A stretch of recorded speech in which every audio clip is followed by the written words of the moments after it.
Okay, I think everything should be good now.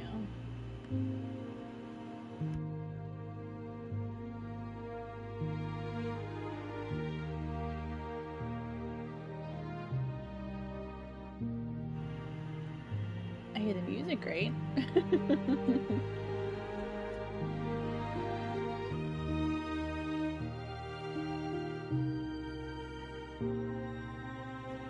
There we go. There I am. Hello everyone! We're back playing Wanderstop. I was really excited to play this again. And chill out some more. I don't really get to do that too often. My light is really bright. I might have to turn it off. But we'll see as it goes on.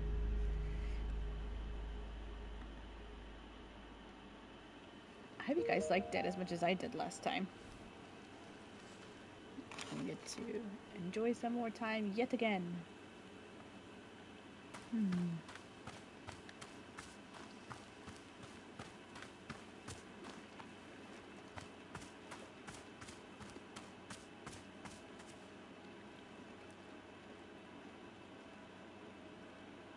Oh, that's right, we had to make him tea.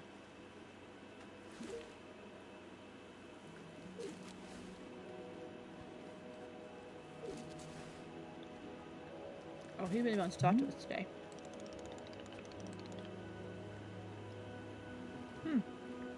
Whoa, what are those? Those are new. I don't remember seeing those. Say, Burrow has noticed something. Our shop radio appears to be having problems.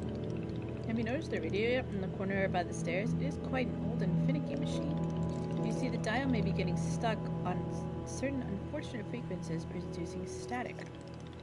If you hear the static, you can simply adjust the dial back to a more normal sounding frequency. Or if you do not wish to hear the radio at all, you can set the dial to mute. That way it will simply be the gentle music of nature itself flowing into our shop.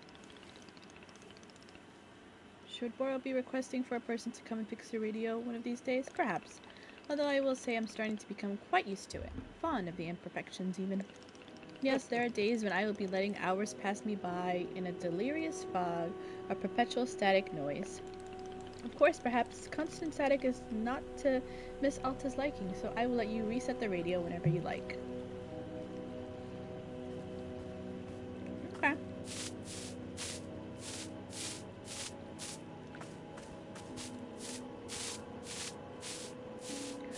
Ooh, we found another cup. Oh, I don't remember how to...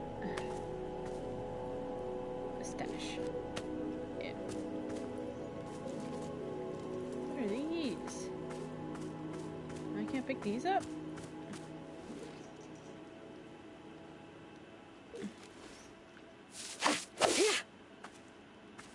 Yeah.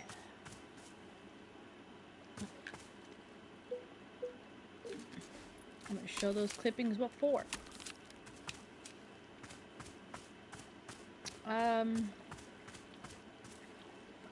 My field guide. Tasks. Ooh, here we go, request. A Vertle tea and a taste of mint. And mint was one of these, right? So I actually need more of those.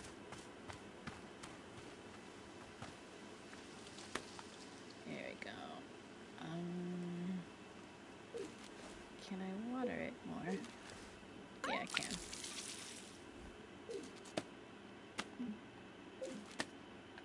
Okay. Oh yeah, now it did. It did now. Okay.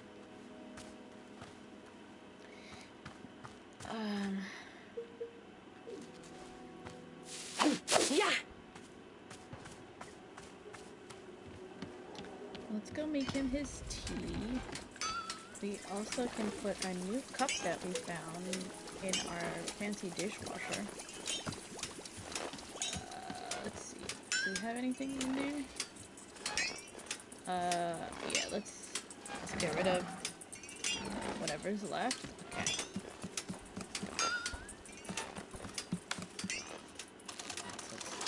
So water.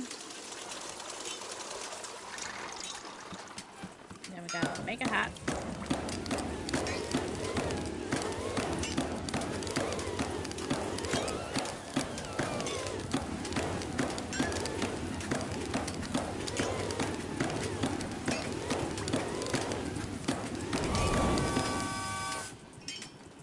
We did it. Yeah, we gotta go up here. Kick it open.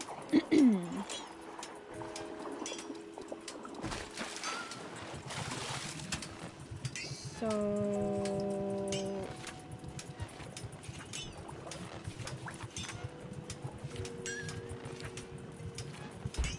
how does it say? Yeah. Wheat bean, Alberto.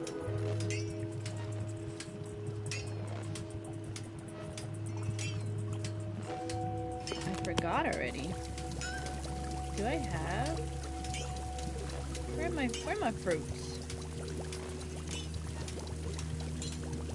Aha. I do have it.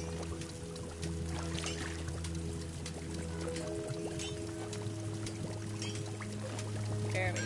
Vertle beet. Okay, so we throw that in there. Oh wait, I need a tea ball.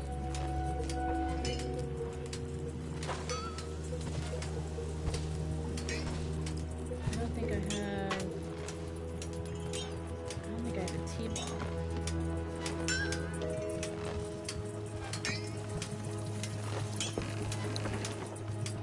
Oh no, I don't have tea.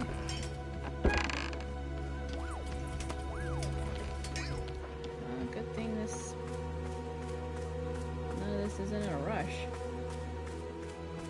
So we gotta find some tea leaves.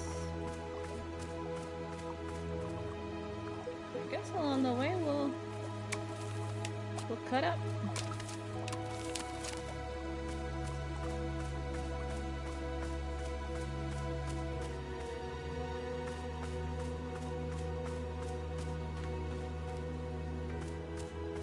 Oh, these places are really nice. What are these boxes for?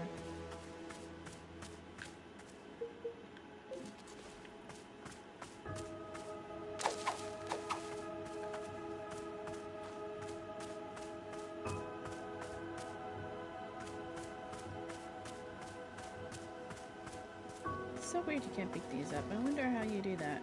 Like, I wonder if someone later teaches you how to do that. Or maybe I'm just not that smart and I haven't figured it out yet. That could be a possibility. And they're so cool looking. We need some more tea. We need some more tea. Aha.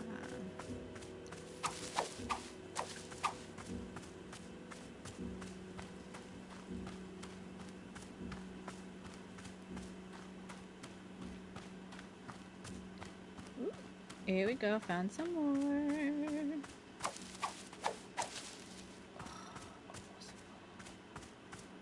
Ooh, yeah, we'll be full with this one right here. Yeah, basket's full. Back we go.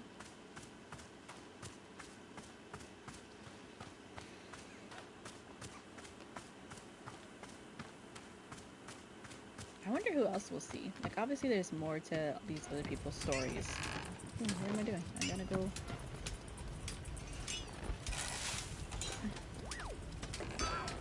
Let me see if I can find some more of those dry. Oh.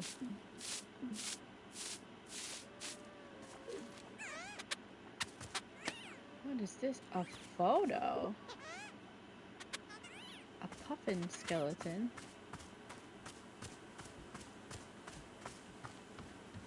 Where the heck do we want to put this one? Puffin skeleton.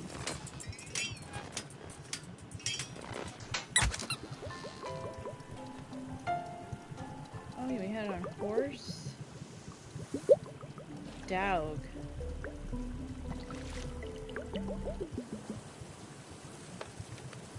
I don't know what that one was. I like the cow. The cow's cute.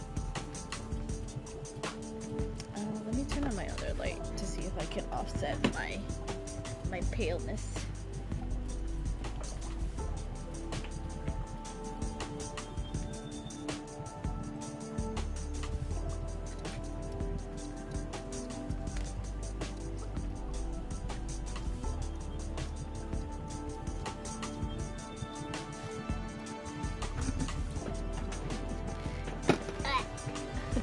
I got my mermaid blanket on, so I can't really move my legs.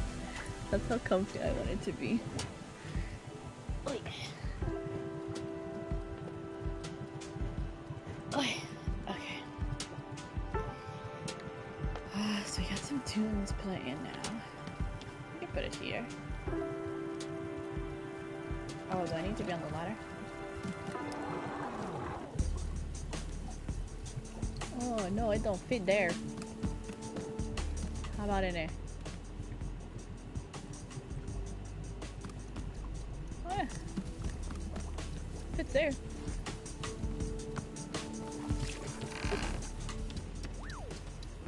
Oh, we still got time.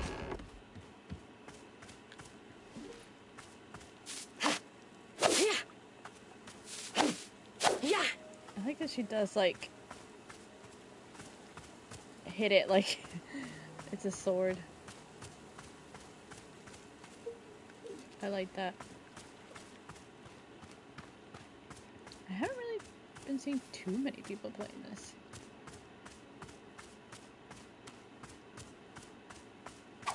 I'm seeing everybody playing Schedule 1 and Repo, which hopefully we can get my PC running and we just got it built. For some reason it's not working up to par. So I am hoping we can get that fixed fairly quickly. And I can play so many more games that I want to play. I wonder how long this game is.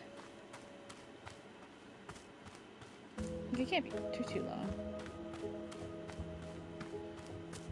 Also, I know this is made by the same people that made the Stanley Parable, I think, right? Never played that one. Although I did see a lot of people stream it. Oh gosh. That chair right there is run down.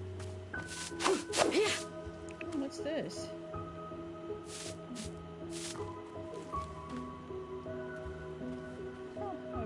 to, like, refurbish things?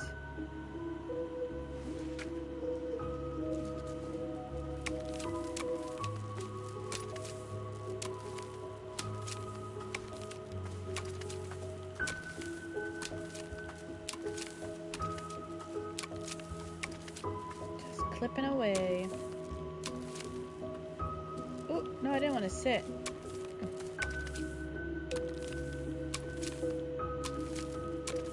Gotta clip away.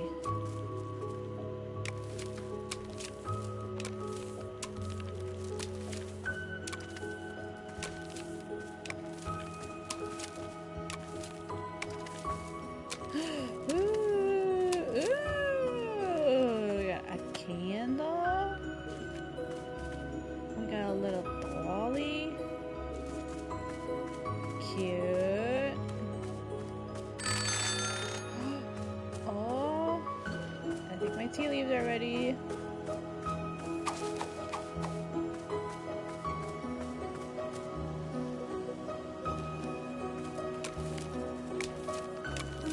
Cut up a little bit more. Ooh, what is that? A ball of yarn? A little pot? What are we supposed to do with all these things? Oh man, we are finding stuff. It's like an ant farm. Oh, it's like those rubber band balls. I really used to make those with like tape and stuff. Loved doing that.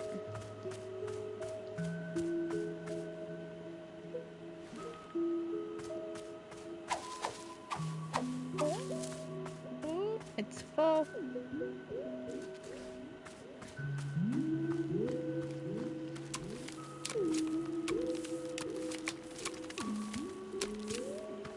That is kind of a cool concept. I don't think I said it before where, because we're in the middle of this forest, there's really no concept of time. Like, obviously time goes because we put the parcel in and the guy went ahead and, who is it, Gerald? He went ahead and his, like, curse is getting worse. Couldn't find the words for some reason.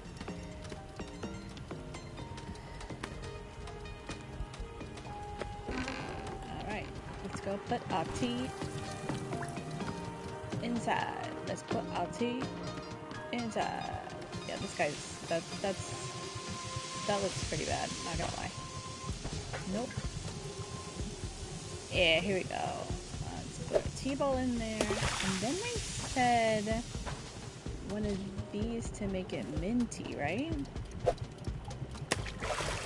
I hope so. Ooh, too far.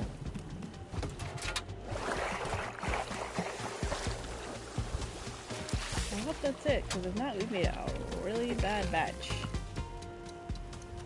Let's use this.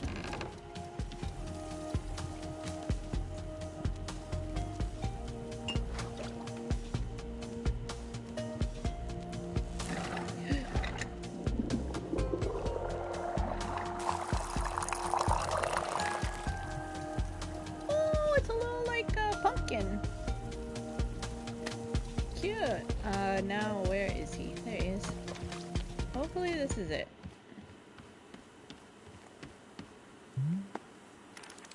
Ah, thank you so much.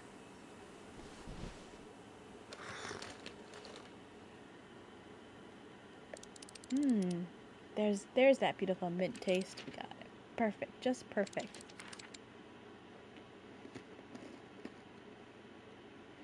Okay, great.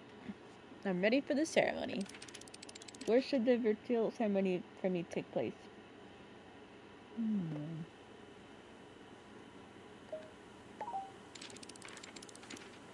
Yeah, the sword. Great. I'll put my cup away and then meet you over there.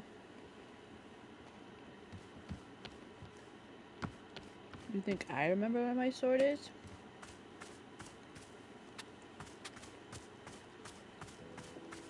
Because I don't.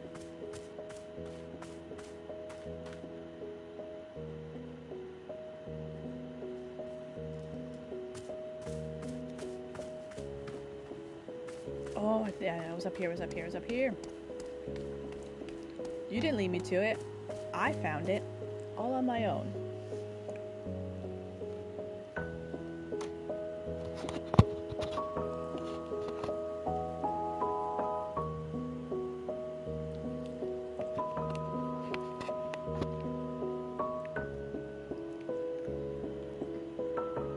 Oh. Alright, the altar is all set up. Let's get started. Here upon this day of our community gathered to conduct the Riedel ceremony congenially. Today's ceremony is in honor of our special guest, me. Hi. I'm the demon hunter who aids and assists with the needs of this community. Hold on, what's your actual name? Oh, well, we're actually not supposed to use our names when we're on quests. According to the Hunter's Manual, use of one's real name can be seen as a sign of egotism and self-absorption. It is better to be seen only as a demon hunter, in service of the community. No more, no less. So, yeah, sorry. That's a stupid rule. That rule makes perfect logical sense. Oh, I'm sorry. It's just that I'm really supposed to stick to what the book tells me to do. Anyway, where was I? Oh yes. I'm a member of the Order of Demon Hunters, a society more than 6,000 years old. Wow, so old. Hang on a second. When are you going to start killing demons? I want to watch a demon die. Oh, right. Well, about that. I mean, there aren't really, that many demons alive anymore. We killed almost all of them already? But isn't that a testament to the ruthless efficiency of the Order of Demon Hunters? But then why are you here? Oh, well, since there are so few demons left to kill, demon hunters had to start finding other ways to help.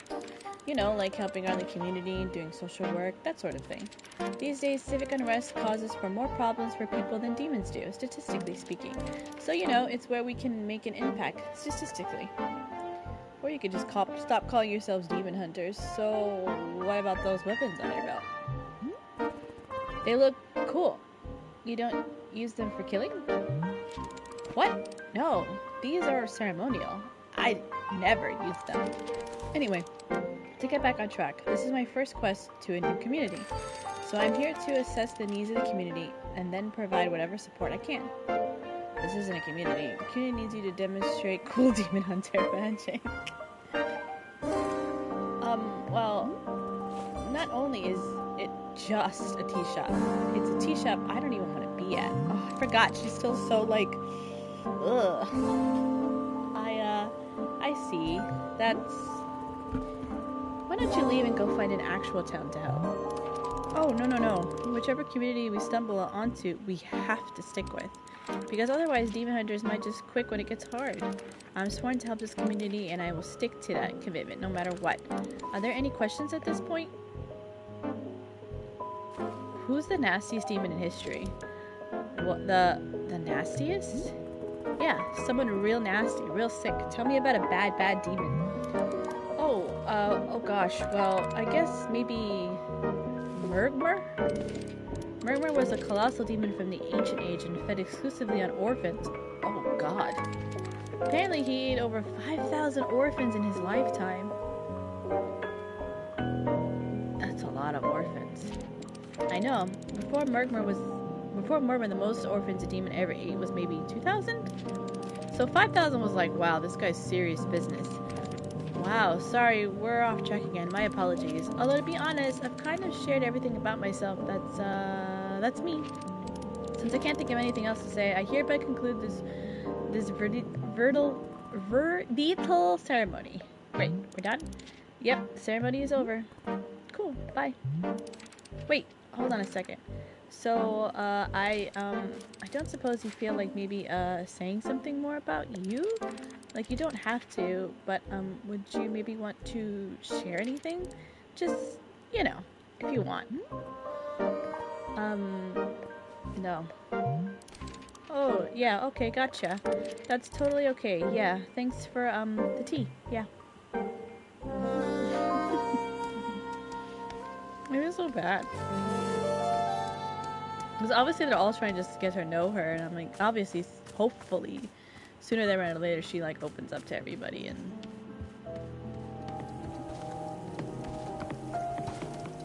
don't know where he left his cup. Or she. They. Because I really don't know.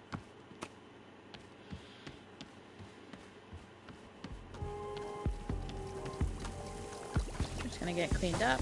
We're gonna get a cup for ourselves and have some tea. I like the star cup. That one's my fave.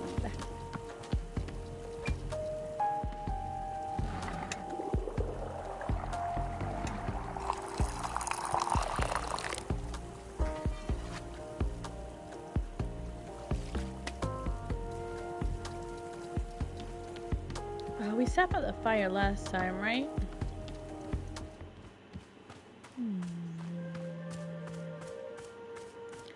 We sat by them last time.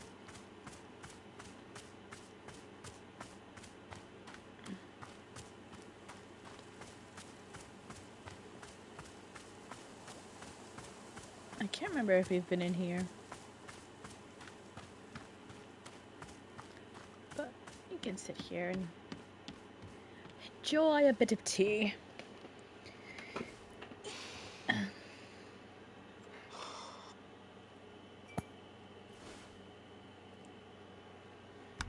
Who would I say has wronged me? I mean, it's weird because obviously I've fought all of these rivals. People who have tried to tear me down in all sorts of ways. And I do resent a lot of them. But, bizarrely, my most vivid memory of being wronged was when I was 14 years old. My father came home from work, and he sat us down and told us that his job didn't exist anymore. We were going to move homes again. I was going to say goodbye to everything again. And it's like, he lost his job. That's what I remember. That he was weak. Why should I have to change my whole life around because he was too weak to hold on to something? That's how I felt at the time. Then, years later, I learned it actually hadn't been his fault at all. It was something totally outside of his control. So in theory, I should have been able to forgive him and move on, right? But I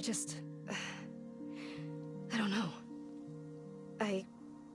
For some reason, I couldn't. It was like the anger had dug trenches in my chest. There was nothing I could do. There was no amount of rational explanation that would get it to budge. I still feel that anger. Even now. And I don't understand why. She told us one last time, no?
Oh my god, that whole time I might was muted!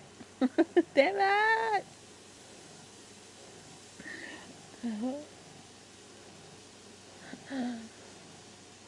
Are you feeling any better?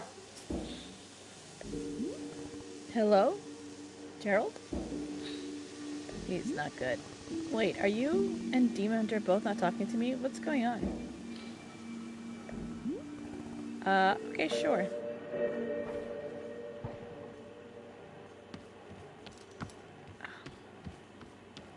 Demon Hunter's inside.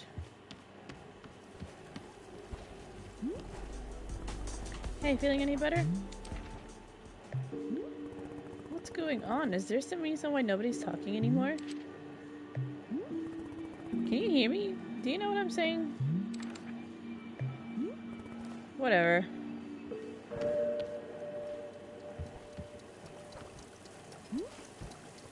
Oh, Boro, has something strange happened?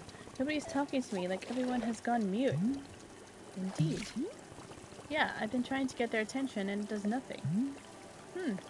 Very interesting. I believe this may be a signal. A signal? A signal of what? Here, come with me. I will show you what I am thinking.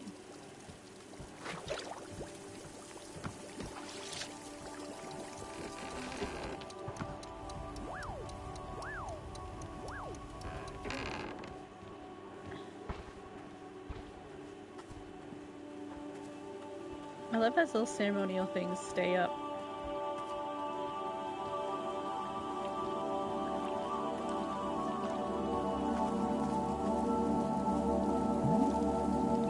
Here we go. Have you seen the shrine? You have seen the shrine by now, yes? The shrine is most important artifact. Surely it is, but not yet usable. Let us fix that.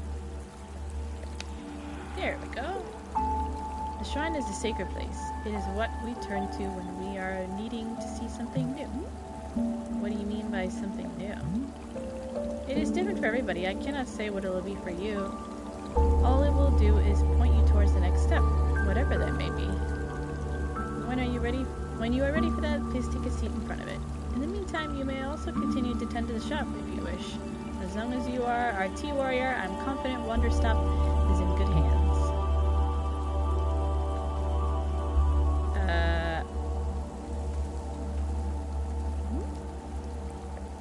Also stares at the mysterious shrine. Sit down in front of it and let your mind wander. Yeah.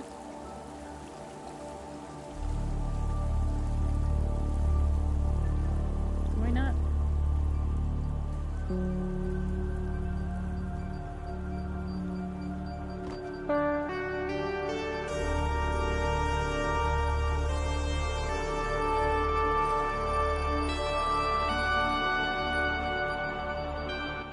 Alta's bright.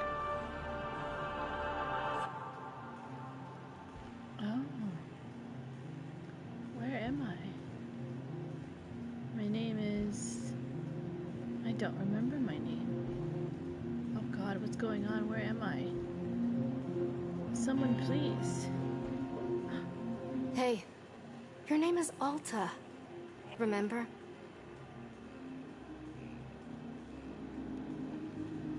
Right. That's right. Who is that? Like, our alter ego self? You're a fighter. A warrior. Of course, yes, I remember. See what I mean? You knew all along.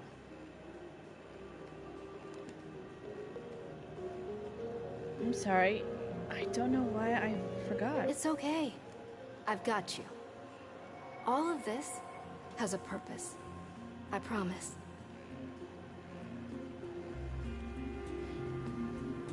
Do you remember what your goal is? Yes, to find Master Winters and train No. with her. Not that one. The bigger goal. The bigger goal? No, I've forgotten that too. What's the To bigger defeat goal? anyone, anywhere, for as long as you choose. Gotcha. What about... No. New fighters are going to come along, and you'll have to surpass them too. This has to be undisputed. No losses for the rest of your life. That's the only way. Think about it. Undefeated for the rest of your life. Like, you're gonna get older, and fighters are gonna get younger. Like, there's no way you cannot not lose. That's... I think that's impossible. How can I even do that? It's not impossible. Not for you. None of them work as hard as you do. That's why it's possible. With your help? Of course. I would be honored. Thank you. I just need you to push yourself a little bit harder, okay? Right, of course. Just tell me what to do. I've got you, Alta. You're going to be okay. You're going to be amazing.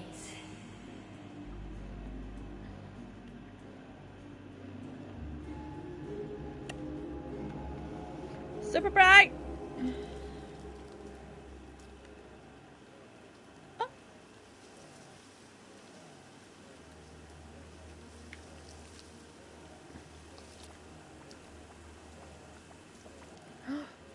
Did the seasons change?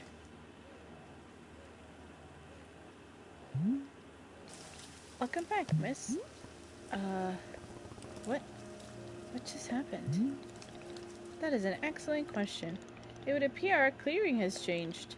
And can I say, it is most delightful change. It is a most delightful change at all. Look at all these colors. Wait, did this happen because I sat down at the shrine? It seems so. Just as Bora promised, something new has come to pass. What about my sword? Where's my sword? It seems your sword is right where we left it, on the tree stump. Perhaps not everything has changed. It might be best to explore the clearing and learn more. Sure, may as well get back to it. Hold on. Are the plants I planted all gone? It would seem they are, yes. I put a lot of work into those. They're not permanently gone, are they? How do I get them back? Oh dear, Miss Alta, I'm truly sorry, but I'm not knowing of a way to bring these things back. It, would seem the forest is taking your plants away. In fact, do you see the hanging pots over there? Before you showed up, Bora had spent a bit of time filling all of them with lovely plants. It was quite beautiful, yes, but all gone now. Sigh. I'm sorry that you have something taken from you. It is not a kind feeling. But perhaps you would join me in standing up and moving forward into the new shop that is before us. In fact, Bora can see already and new customers arriving. Would you care to say hello? Perhaps she is even needing your help with something. There is still much for us to do, and I am so grateful for your patience, Miss Alta. Please take care as always.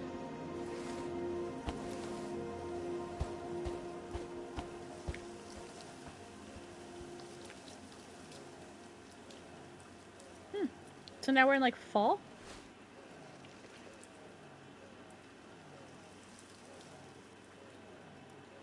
They still have my... Oh, my seeds are gone.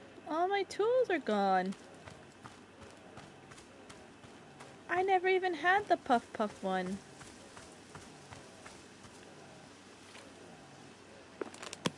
Aw.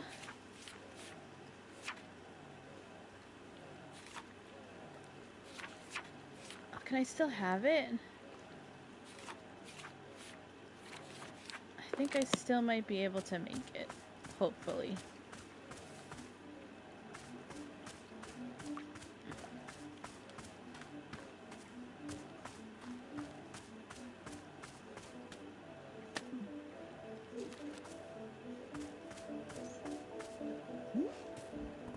Yo.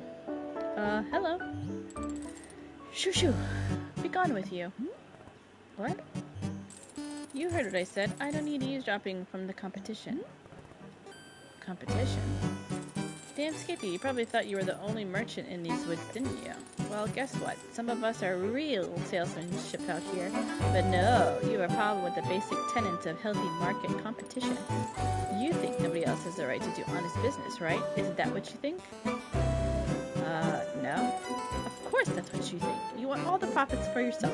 I'm pretty sure everything here is free. There are no profits. Ha! That's what you want me to believe. But I'm not worried. Once I set up shop, it's over for you and your little socialist utopia.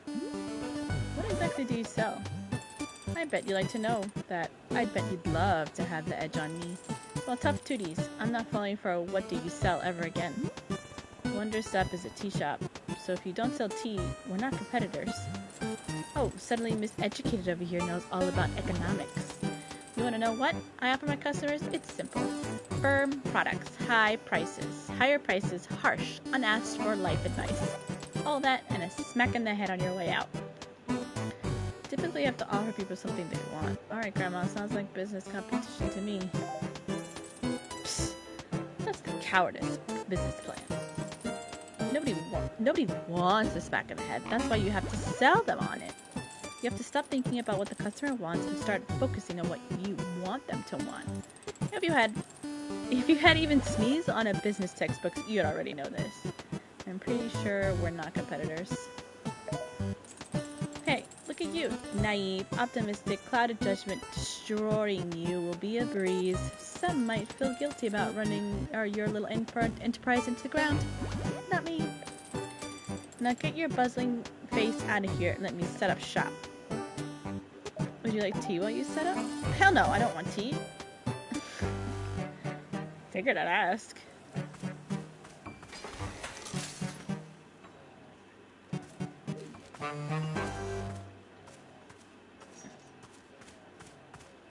Oh wow, that was fast.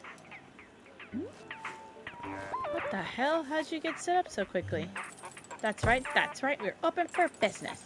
Are you ready for profits? Are you ready for marketing? Are you ready to get your face kicked in with savings? Then come on down and see Nana, losers. Alright, here I am. And what of it? What can I buy? I'm ready to see this shop. Ready to confront the crushing boot of competition? Fine by me. Behold, consumerism.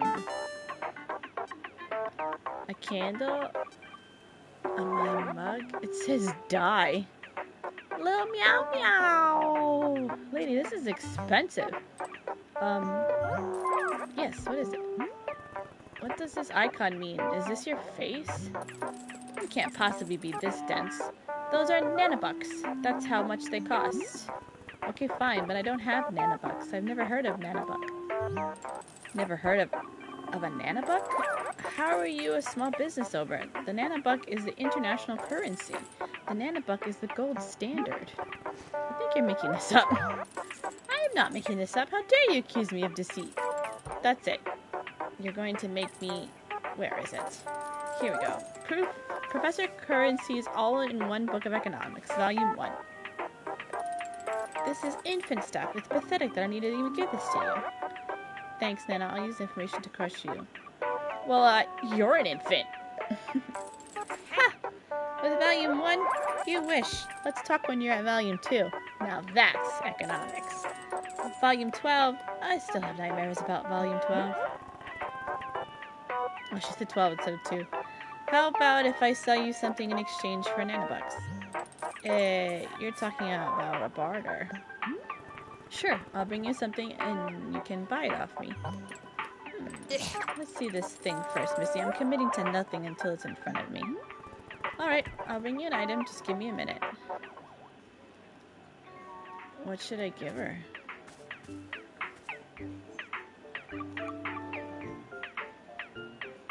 Ooh, I don't want to do that.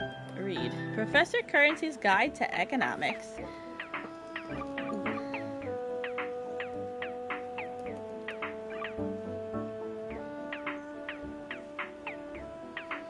You gotta move me. Oh, read it. Welcome, reader, to the vast, strange, unfathomable, beautiful, unfathomably terrifying world of economics. If you picked up this book, it's because you've made the decision to dedicate your life to the study of economic theory. You've chosen well. My name is Professor Currency, and I'll be your guide on this multi-volume dissection of many fascinating facets of economics. First, an admonishment. Do not be daunted by the complex nature of what you're about to read. The pursuit of economic study. Oh god.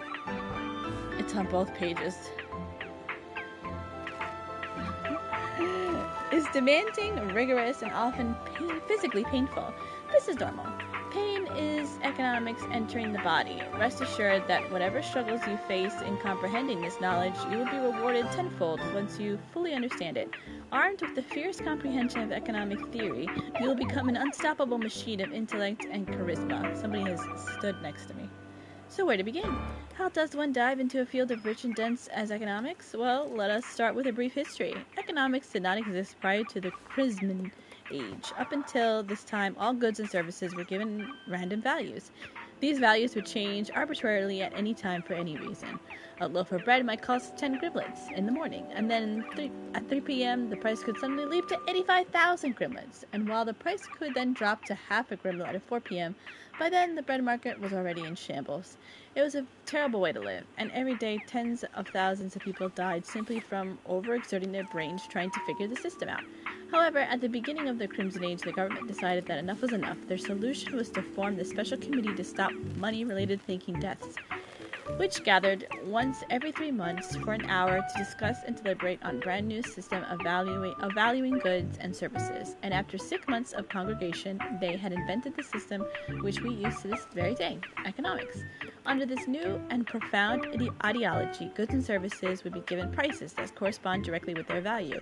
It was a change that produced drastic and immediate impact upon the entire world. While many were happy to have a consistent and reliable method of valuing items, for others it was disastrous. A significant number of merchants had gotten rich selling services like a cold bag of gross, ugly rocks by simply waiting for the exact moment when their service was very reasonably priced, while other services were completely unaffordable. Yet while there was a complaint, for the most part this new system was widely accepted and adopted. Quickly, vendors began to ask questions like, what will consumers actually want to pay money for? And is there a situation where the market values a cold bag of gross, ugly rocks more than literally all other commodities? These questions became the cornerstone of economic study, and the ugly rock test is the first principle taught in most 101 economic classes. While it's certainly true that the specifics of market value are quite different today than they were in the Crimson Age, the fundamental underlying tenets of economic theory are the same now as they were back then. It continues to be true that consumers want things and are willing to pay for a good if the price is oh my god. It continues to be true that consumers want things that are willing to pay for good if the price is with its value. It continues to be true that a cold bag of gross, ugly rocks is a tremendously difficult, though not impossible, item to advertise as being the most valuable commodity a person can possibly own. And it continues to be true that everybody wants to make money, which means that in some sense, everybody is in economics. Of course, some of us are more of an economist than others, since we went to school for it and physically fought one another tournament style in gladiatorial arenas to earn our diplomas. Oh my god. But on more of a theoretical and not very real level, every single person in today's world is an economist. This concludes our discussion of the history of economics, but what are the practical implications of economic theory in today's world? How can economics best be used for personal gain? And what about the Economist Combat Tournament I mentioned and the light implication of packed arenas around the world where such tournaments are held? Thank you.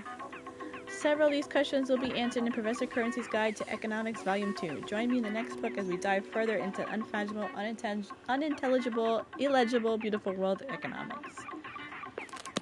Okay, that did not say anything about nanobucks, so why did she give me that book to read? It did not help me at all. Thank you.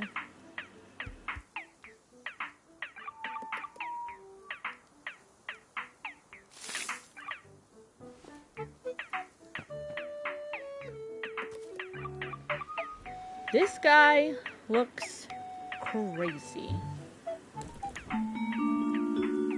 A fine day to you. Hi, this is Wanderstop. It's a tea shop. You don't say.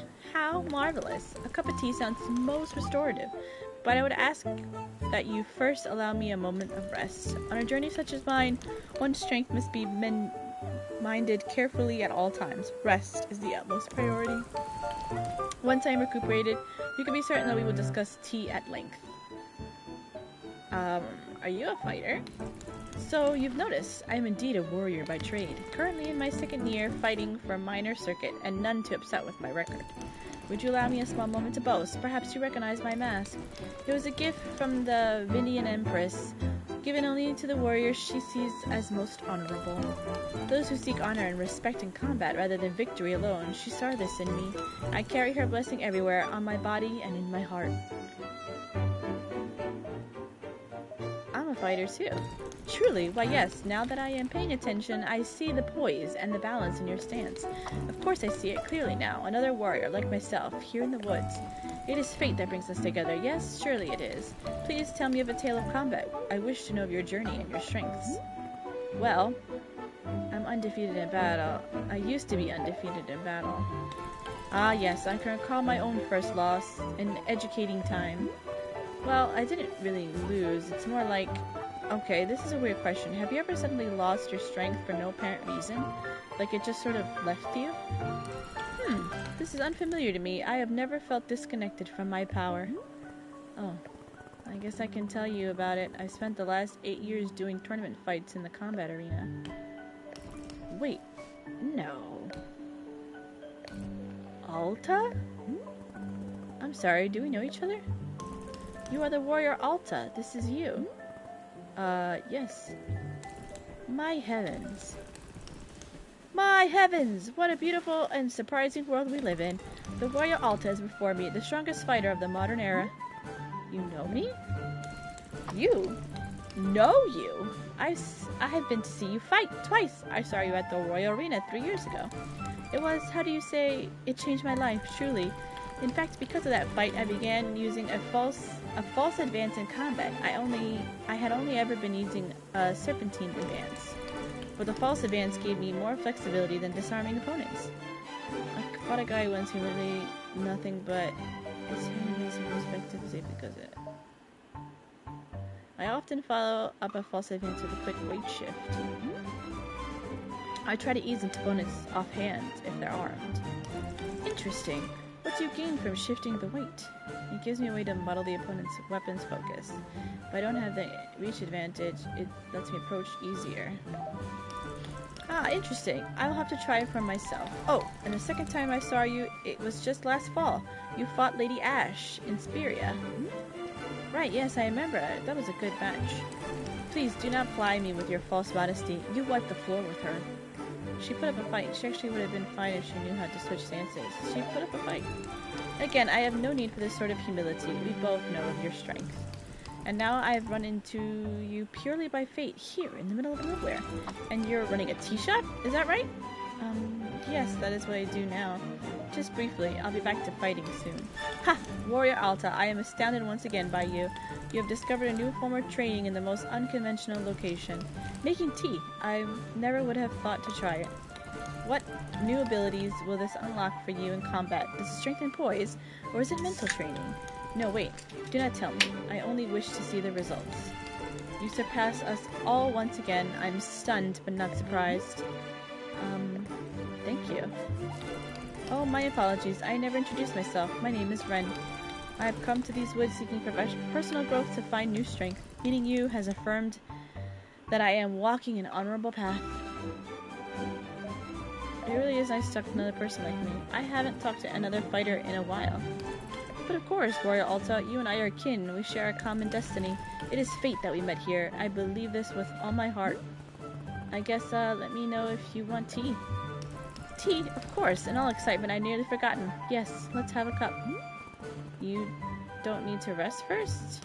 How can I possibly rest? I'm flushed with enthusiasm. No, a cup of tea right now sounds perfect. Sure, what would you like? I must say, meeting you here has reminded me of the passion I felt in my youth. Back then, the world felt spontaneous and alive. True gifts of surprise and delight feel rarer and rarer to come by as I get older. But seeing you here has felt like a call to action, to be inspired, to chase what feels most alive. Please, won't you bring me a cup of tea that calls to mind passion and the pursuit of one's dreams? That is what I desire most right now. That's extremely specific for tea. Haha, indeed it is. Perhaps my more poetic side has gotten the better of me today. But if anyone can deliver on lofty expectations, my goodness, surely you can. Please, simply do as you feel. Any cup of tea you bring me will be perfect. Okay. Oh, I had to bring her something, right? Let's bring her the ant thingy. Where'd I put it? All my trinkets are gone too? My trinkets!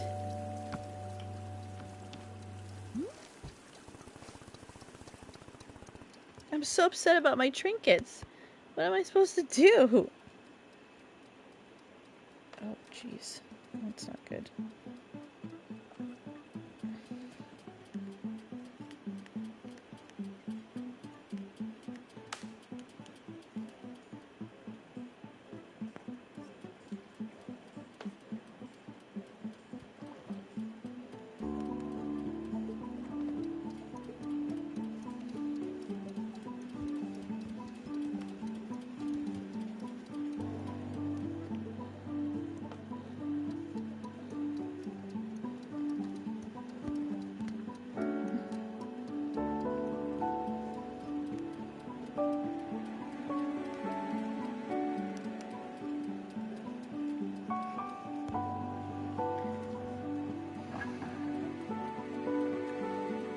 Oh, shoot.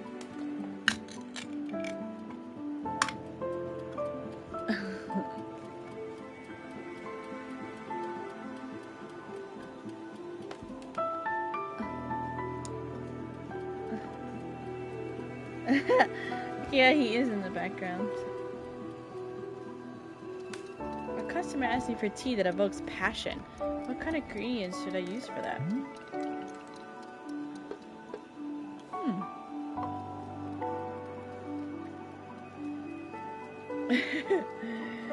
How interesting. Boro isn't sure. It doesn't sound quite like any ingredient I can be thinking of, but perhaps that is okay. Sometimes a customer will be open to many possible flavors of tea, not knowing for sure until they drink it. I would suggest you simply bring them whichever flavor feels right to you, and if they wish for something else, they will say so. How does that sound? Alright, I'll do my best. That's being in the spirit, a brave step forward into the unknown. So let's do this one, the orange one. I haven't done that one yet. I'm so upset that all my trinkets are gone.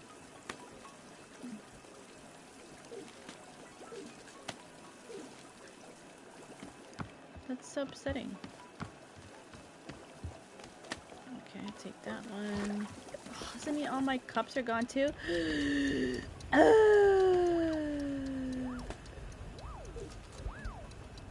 How upsetting.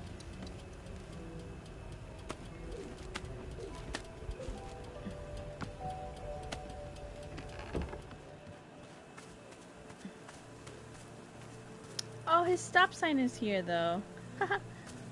That's cute.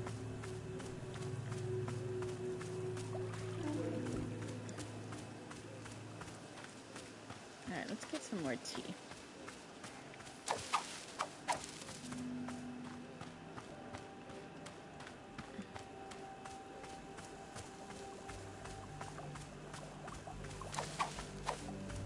This is so bright.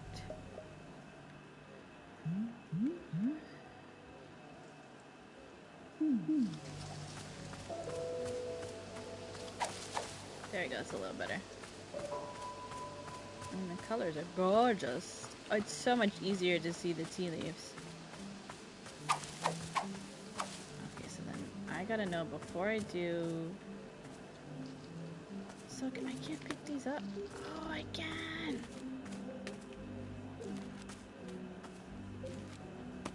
Why couldn't I do that before?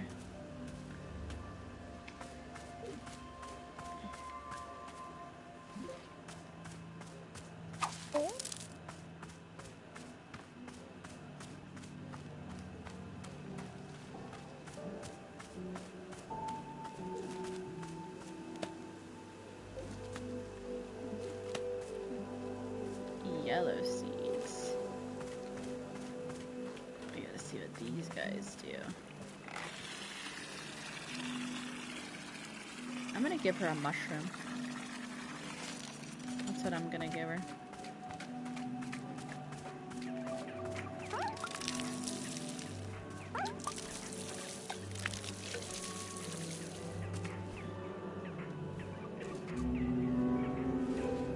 No, not a T-ball. I'm gonna give her a mushroom. State your business.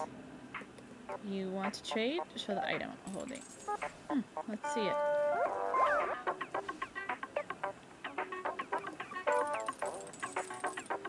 Alright, not too shabby. What's its story? What's so special about it?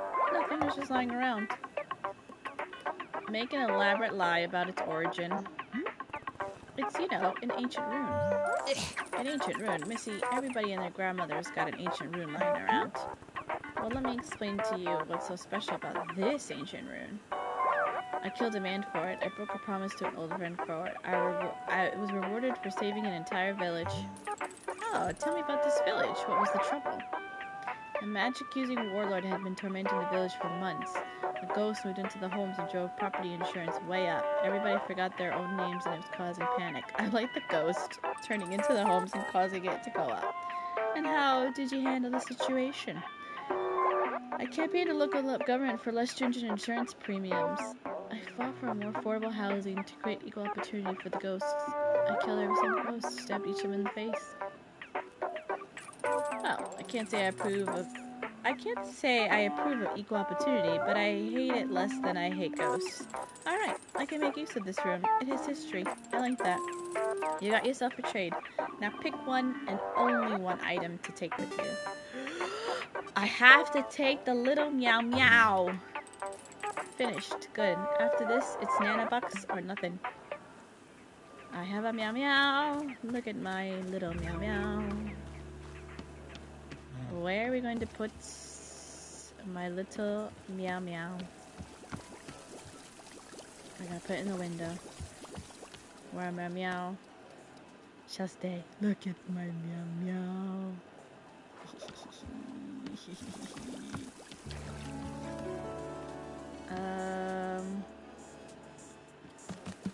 Oh wait.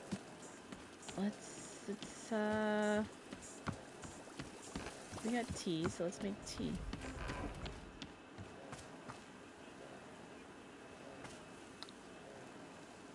Oh, where am I supposed to plant this tea? These trees.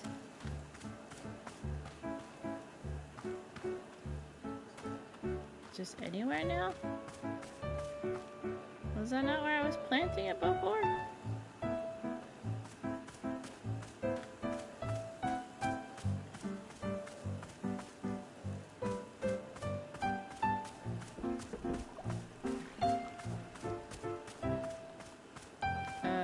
I guess I just gotta pick a spot on the floor.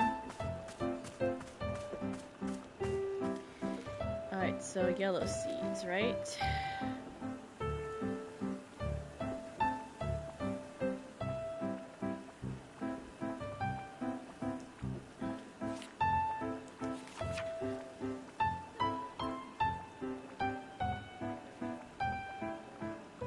Oh my god, it causes temporary amnesia if you drink it too fast.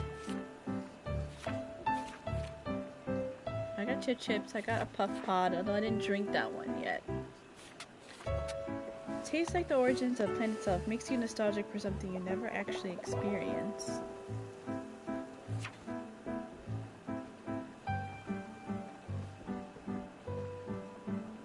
Messberry.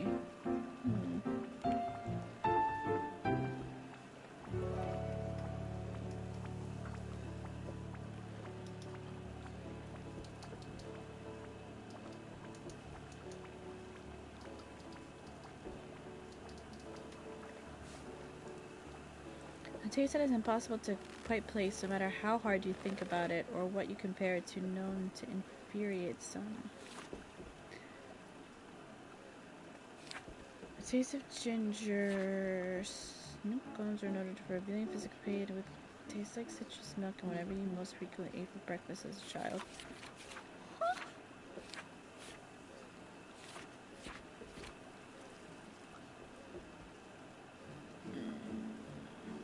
So let's do a blue with two pink next to it, right? That's what it shows? Okay, so I mean a yellow. Let's plant a yellow and a yellow. What do we get?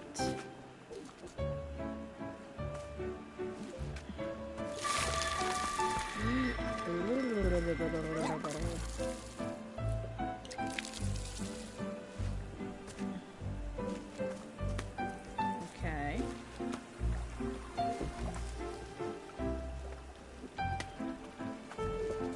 Okay. So we have a devil hair fern.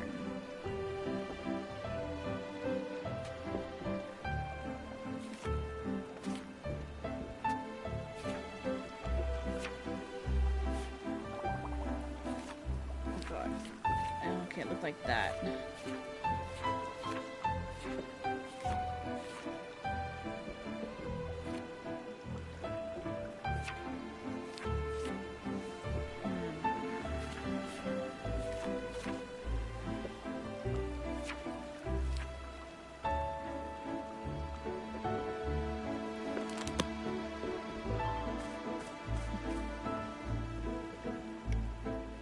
What am I supposed to put around this now? I totally forgot how to do this.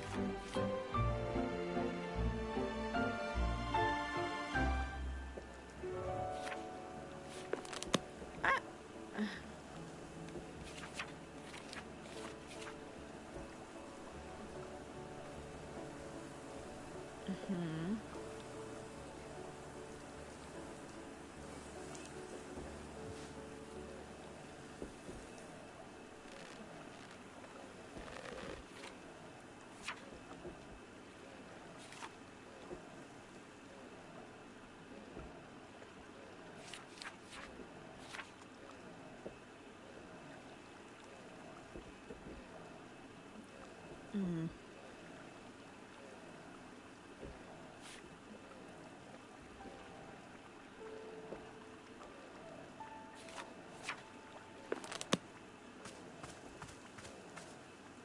Oh!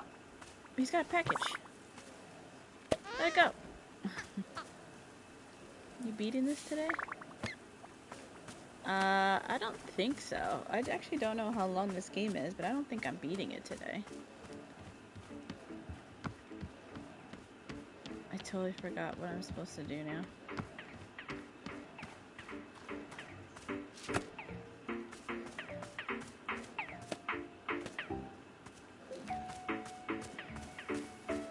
Alright, let's do a blue with three yellows. Let's see what we get with that. So let's do blue, right? Bang. And then three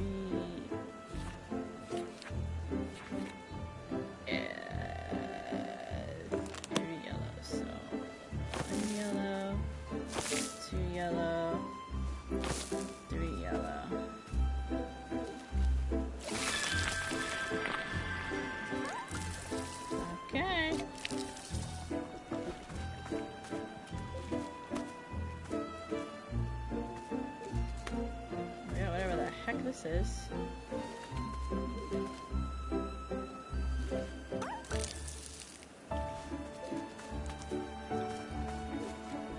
And this is messberry. It tastes like a complete quiet place no matter how hard you think about it or you don't compare it. It's near to infuriate some. Alright.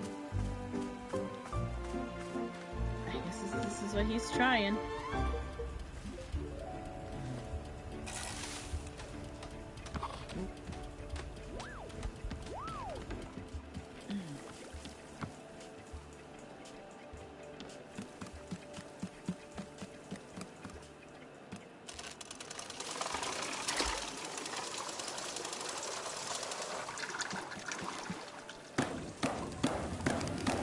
12 hours long. I don't think I played like 2 or 3 hours. Who is that?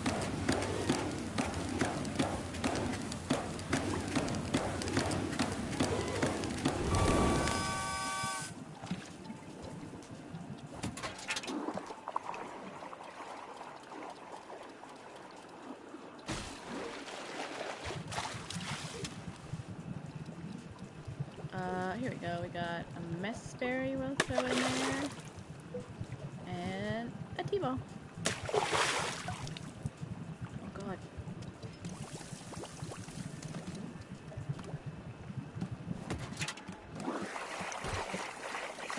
Okay, let's grab a cup of tea.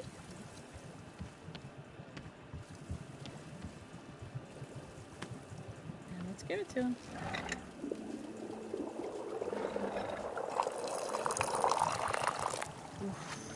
Just slightly under a perfect 4. And that's okay.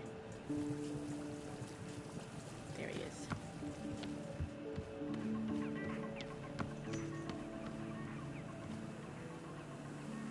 Oh, he's sitting down. I was like, did I lose him already?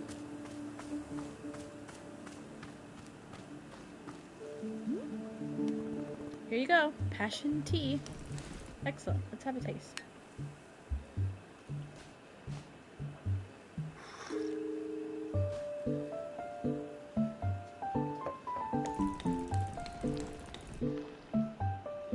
Haha, Warrior Alta, does this tea contain messberry? What an interesting selection. It is the unknowable fruit, the taste that eludes grasp. What about messberries call to mind passion for you? Was it the fire with which so many people have devoted themselves to trying to understand the fruit's taste? Or was it the fruit itself? For it to be so singular and inscrutable is certainly a mark of boldness. Ha! Please do not tell me your answer. I shall enjoy coming to my own conclusions about your intention.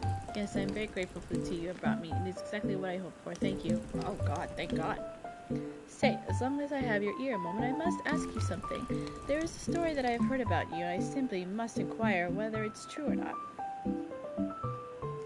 Let me stop you right there, it's true. Let me stop you right there, it's false. Sure, go ahead. You were trained in sword combat by the old master Earnhardt, were you not? You see, there's a tale I have heard told a number of times about your training with him. I've heard it is said that at your graduation from his school, you boasted of your unparalleled skill, and apparently Master Earnhardt, widely regarded as the foremost expert in modern sword combat, was so disgruntled by your hubris that he contrived to humiliate you. He personally challenged you to a longsword duel, his own preferred weapon, on your very graduation day, and I am told, Warrior Alta, that you in fact disarmed him right there in front of the student body. Of course, all who were in attendance would have been strictly ordered to never speak of it, but with you here in front of me, I simply ask, is it true? I am ordered by oath to never speak of this situation. Of course, I understand. Please forgive my line of questioning. I did not mean to be intrusive. Nevertheless, I can simply say that I feel very confident you would have beaten him had the situation arisen. Thank you for indulging me.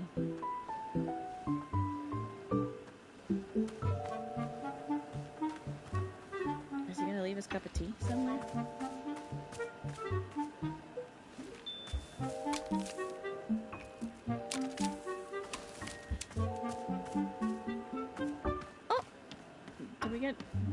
Oh, you got the package back. What do we get? To the person who put my lost parcel in the mail, thank you for your good deed. You returned my parcel when it would have been easy to walk off with it yourself. The package contained a sacred cloak, the only one of its kind, invaluable to me. I have attached a photograph of myself wearing the cloak to show you its majesty. Without your generosity, I would be truly lost. Thank you again, Olivia the Owlmancer. Oh. Okay, Olivia. Oh, she don't fit there.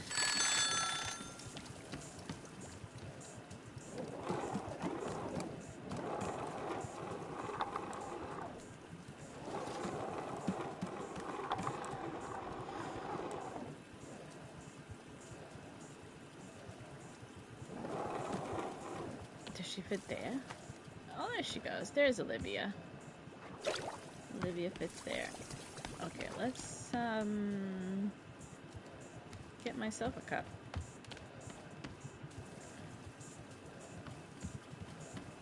Did he leave his dirty cup right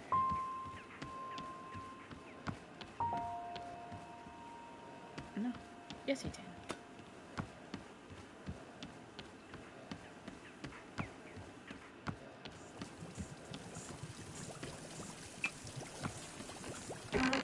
Oh my god. Oh, everybody's gonna have to wait because I'm about to enjoy myself a cup of tea.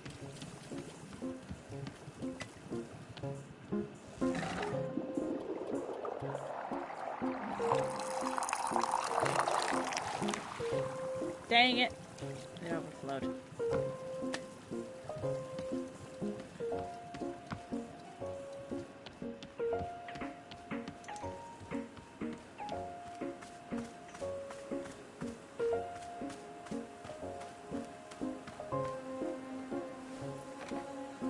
Go, sit and enjoy.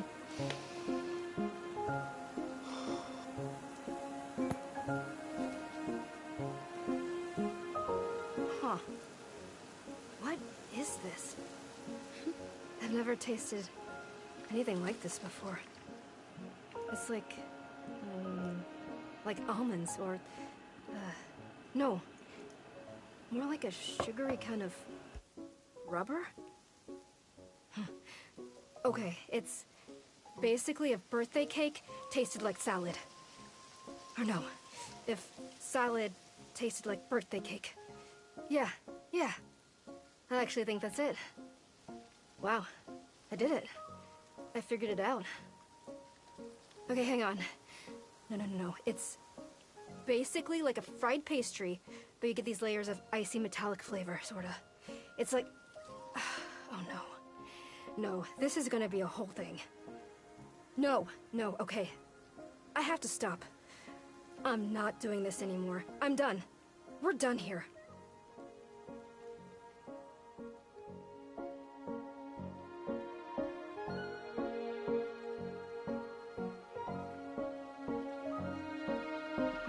She's done.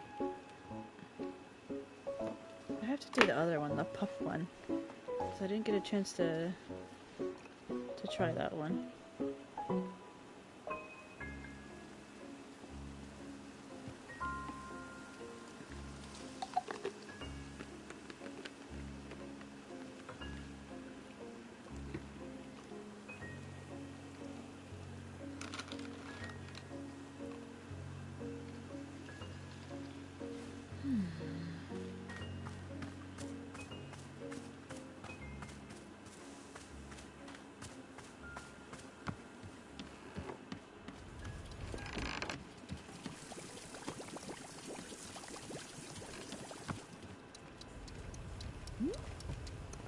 Girl, the old woman over there is trying to run Wanderstop out of business.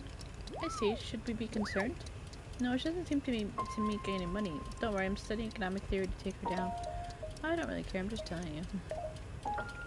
Oh, you are also being a student of Professor Currency? So far, what is your favorite aspect of economics? Supply. No, wait. Demand. I like all of it. Couldn't possibly choose one. Fine, I lied. I was trying to sound smart. Miss, I have done this many times. It is best at parties and graduations. I say, Miss Jenkins, young Susan will make a fine macroeconomist. I'm certain she will triple or even quadruple the money. Boro is a hit at parties. To be honest with you, I'm not especially worried about our new competition. Perhaps it will even be fun. Yes, surely fun is the primary goal of all competition between businesses. Ooh, some more. So what exactly happened to the other customers, Gerald and Demon Hunter? Are they dead? Oh goodness no, they are being very much alive indeed. They are simply somewhere else, in a place not visible to the two of us. I think Gerald is okay. Miss Holt, I'm so sorry, but he's on his own path now, a journey all to himself. Like you, Boro is concerned about Gerald's curse. I was like, where'd they go? Not an easy thing to be dealing with, not at all. We will see him again, I hope so, but it will not be a thing I can predict. And if we do not see him, then we will trust him to resolve the curse on his own. Is that okay? Can I ask for your patience if our paths do not happen to cross with his again?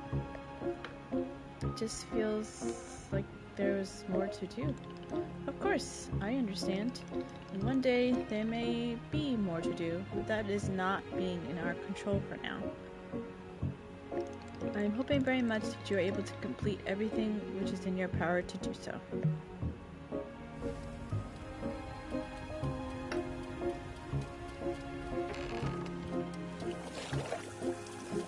Hey, where'd the other guy go?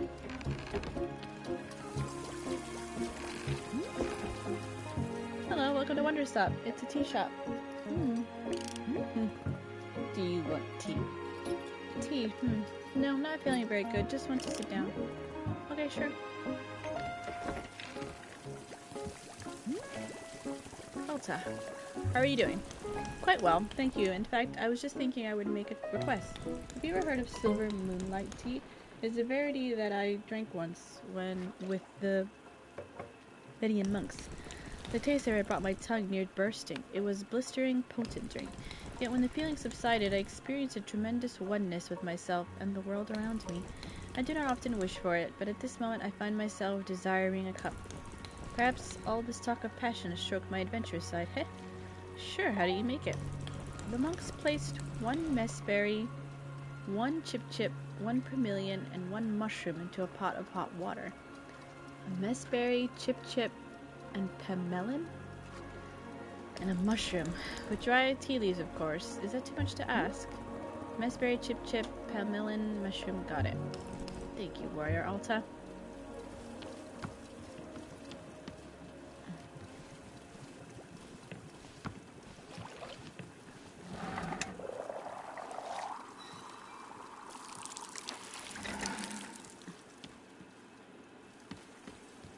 Oh, do we not have music? Oh, we have Kitty.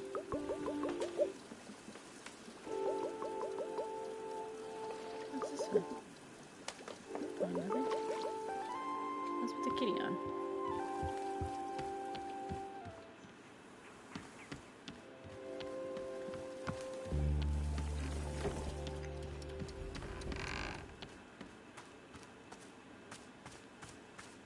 Here we go. Here's my stuff.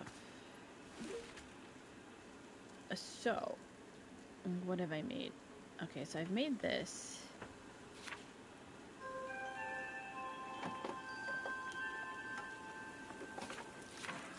Ooh, this one. Unyielding, yes. I got a trophy. I don't know how, but I did.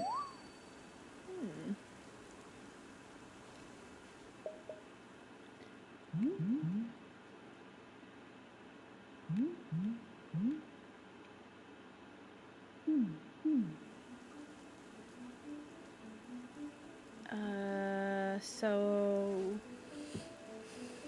we'll do pink and yellow.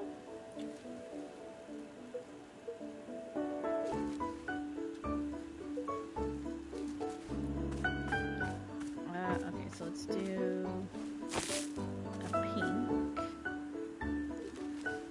And then yellow. So there.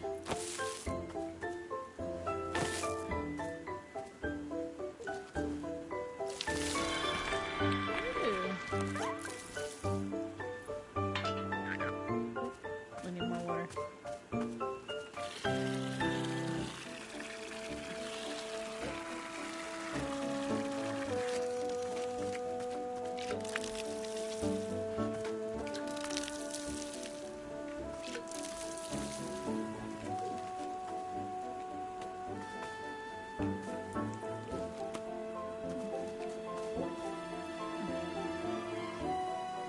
Alright, so we made a pet melon.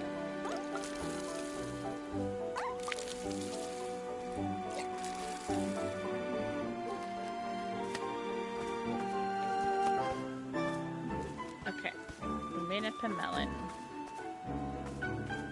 We also need a chip, right?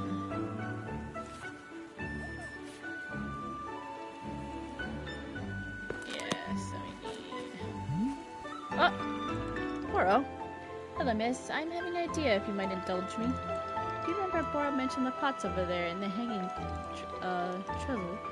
Their emptiness is weighing somewhat on Boro's heart, I must say, so it caused me to be thinking. Miss Alta said she would be like specific tasks to complete, yes? Well, what if you were helping me out to fill these hanging pots with some new plants? What do you say? Could you be taking some time for this task? What if the clearing changes and we lose all of it again? Well, yes, I'm supposing such a thing could certainly happen. Miss Alta, should we really stop making things beautiful simply because they may disappear in the future? To me, the task of temporary decorating is sounding quite lovely. What do you say? Maybe if I find the time for it. Of course, there's no rush at all. Simply if you find yourself in the mood. Any plants at all would be fine at the pot. Sparrow is certainly not being very picky. Oh, and perhaps you'll find the task easier if you use a miniature pot. Most plants can be picked up and replanted using the miniature pot. There are several lying around the shop. It isn't necessary, simply a little convenience if you desire it. Please let me know when the hanging pots outside are filled. I would very much love to be seeing them. If you are taking this task on, of course. Who can say?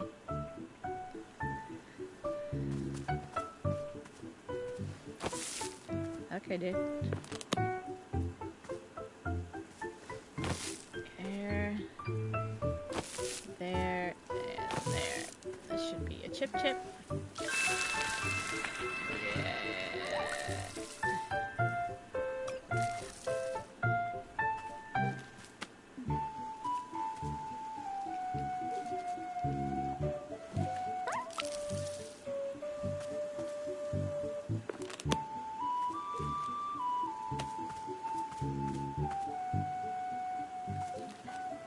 Okay, so he said messberry, melon, chip, and then a mushroom, right?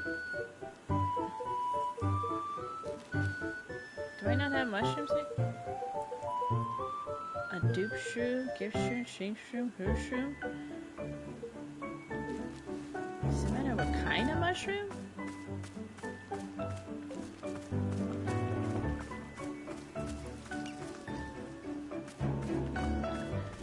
Oh, I lost parcel.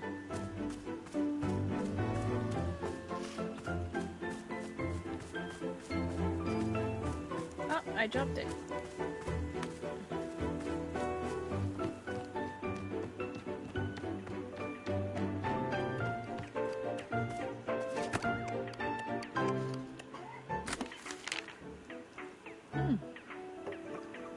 Hello, book lovers. It's Book by Mail Club again. I have to say, it's been a long time since I received a positive response to a book as With the Edge of a Bullet.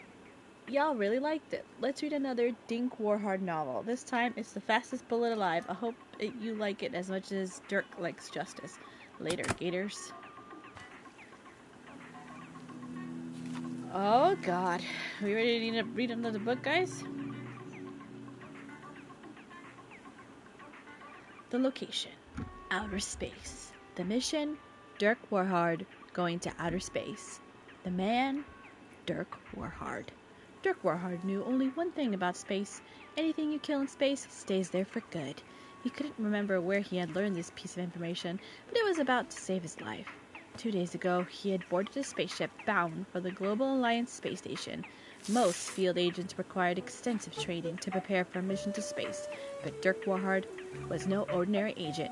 He completed the 3-week training program in a mere 6 hours, taught himself physics in order to build his own spaceship, and most importantly, he could hold his breath for up to 30 minutes at a time. This last point was important, because Dirk Warhard didn't trust the government-issued spacesuit he'd been given. It was common knowledge that the government filled their spacesuits with government air as a type of air subsidized by the government for public use, and so it had inevitably been breathed by all manner of degenerates such as actors and theater performers and improv comedians. Dirk Warhard trusted air that only he had ever breathed, and so throughout the mission he had only himself to breathe. What? He only... And so throughout the mission, he had only allowed himself to breathe once every 30 minutes so as to consume as little of the degenerate air as possible. At this very moment, he had just taken one such breath. He was floating in space just outside the Global Alliance space station, fitted in his government-issued spacesuit. Not 100 feet away, a vicious man named Commander Huntington was waiting, also floating in space. However, Commander Huntington was wearing perhaps the most elite spacesuit ever constructed, a fusion-powered nanoparticle exoskeleton made from steel and magma, and designed by a man who didn't know how to love. Dirk Warhard grimaced at the relative puniness of his own suit as the government air rushed into his lungs, and he screamed as the horrific thoughts of mediocrity, community improv assaulted his mind. Commander Huntington smirked, aware of his obvious advantage. "I see you, Dirk Warhard," he yelled. "I see you, and the pitiful equipment you've lugged up here. How could you ever consider yourself a match for my superior exoskeleton?" As he said this, the exoskeleton blinked in a pattern of glowing green lights that looked like a snake, which Dirk Warhard thought was super cool. "Face it," chuckled Commander Huntington, "you've lost. Outer space belongs to me now, and with my unstoppable technology, I will rule over it like a king." Dirk Warhard wanted to yell back, "Well, you can't do all of that stuff if you're dead." But he knew that doing so could easily shave 10 minutes off his breath-holding time, so he instead turned to someone who could do all the talking for him, his trusty handgun. Dirk Warhard pulled the handgun from his holster, pointed it at Commander Huntington, and squeezed the trigger. The bullet exploded out of his gun, raced toward Commander Huntington, and slowed to a complete halt, inches from Huntington's face. Commander Huntington burst into laughter. Well, it seems even the famous Dirk Warhard is fallible. My exoskeleton emits a gravitational field that will slow your bullets to a complete halt. Do you see now how useless it is to oppose me? I am invincible." And the lights in his suit showed the cool snake eating toxic waste and surviving. It was a terrible moment for Dirk Warhard. His gun had never failed him before. He had fired it over 1 million times and over 10 million people. At over 10 million people. "You'll never be able to shoot me," taunted Commander Huntington. "Your bullets aren't fast enough." Suddenly something sparked in Dirk Warhard's mind. The commander's words echoed in his ears. "Your bullets aren't fast enough." His mind stirred, and a memory of himself as a young man suddenly flashed before his eyes. "I said your bullets aren't fast enough, Warhard." It was the voice of Hollister Mad Black, Dirk Warhard's very first trainer. Mad Black had been the one who shaped Dirk Warhard into the heroic agent of violent justice he would one day become. Mad Black was a brutal teacher, unrelenting in his methods, and incredibly specific in his background knowledge of your insecurities. And on this particular day, Dirk Warhard had spent all afternoon at the firing range with Mad Black, berated him. "Your bullets aren't fast enough," Mad Black growled. "They're pathetic. They've got all the intensity of a comatose infant dying of the plague underwater. Do it again." The young Dirk Warhard grimaced, his sweaty hands gripping the handgun, and he fired the gun once again with all his might. The bullet went fast, really, really fast, but it wasn't fast enough for Mad Black. No, yelled Mad Black. "Still too slow. My grandmother could hobble faster than this, and she's literally made of bricks. Do it again." Dirk Warhard was nearly at his limit. He'd been shooting the bullets as fast as he knew how to, and it still wasn't fast enough for Mad Black. Dirk Warhard slumped in his shoulders in resignation. Mad Black got right in his face. "Now you listen to me, Warhard. We aren't leaving this pristine, privately funded underground training compound until you fire a bullet so fast it leaves me in tears. And I've only cried twice, ever. So stand up, put yourself forward like a man, and fire the gun." A wave of determination swept over Dirk Warhard's face. He threw his shoulders back, raised his handgun in the air, and focused his mind on the one singular thing in the world that brought him true happiness and inspiration: Dirk Warhard. He grinned. As his fingers clenched the trigger with every fiber of strength he had, he screamed at the top of his lungs, "I'm Dirk Warhard!" The bullet erupted from the gun, traveling at speeds never known before. Hollister Madback smiled. That's it, Warhard. That's what I wanted to see again. Dirk Warhard fired the gun again, this time with even more strength than before. His finger moved with a velocity he had never known in his life, slamming down onto the trigger. My name is Dirk Warhard, and I am Dirk Warhard. The bullet erupted from the gun at a blazing pace. Again and again he fired, each bullet faster than the one before. After nearly 9 hours of uninterrupted gunfire, Dirk Warhard at last paused and lowered his handgun. He turned to see Hollister Madblack with a single tear rolling down his cheek. Number 3, Warhard. Not bad. These words echoed in Dirk Warhard's memory as his mind raced back to the present moment where Commander Huntington continued to taunt him using the exact same words he had already repeated like 5 or 6 times by now. Your bullets aren't fast enough to defeat me, Dirk Warhard. Dirk Warhard smiled. He gripped the handgun like you'd grip a beloved friend and pointed it at the commander, who simply laughed. Go ahead, try your best. Dirk Warhard closed his eyes and thought.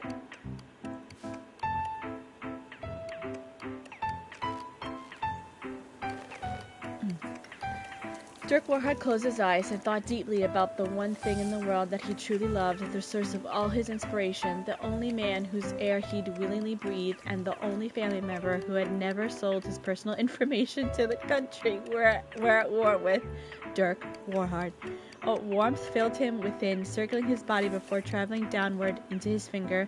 It was as though his finger was moving all on its own, unencumbered by any burden of life or physics. Like a being of pure light traveling in an imperfect world, his fingers squeezed the trigger with more strength, more velocity, more momentum than any man alive knew was possible. Nobody had ever fired a gun like this before. Nobody. With a deafening crack, the bullet fired directly at Commander Huntington. For a split second, Huntington felt a genuine shock that he had been outmatched. And then, nothing. No reaction at all. Commander Huntington was perfectly fine. Ha! He laughed. You missed. The famous Dirk Warhard fires the shot of a lifetime, and he misses. Unbelievable. Huntington couldn't stop himself. He doubled over with laughter. But Dirk Warhard didn't seem to mind. In fact, the faintest grin danced across his face. Commander Huntington laughed and pointed at Dirk Warhard in mocking derision. Until suddenly he was seized by a very unusual feeling. What was this feeling exactly? It was as though the exoskeleton was gripping him just a little bit tightly than usual.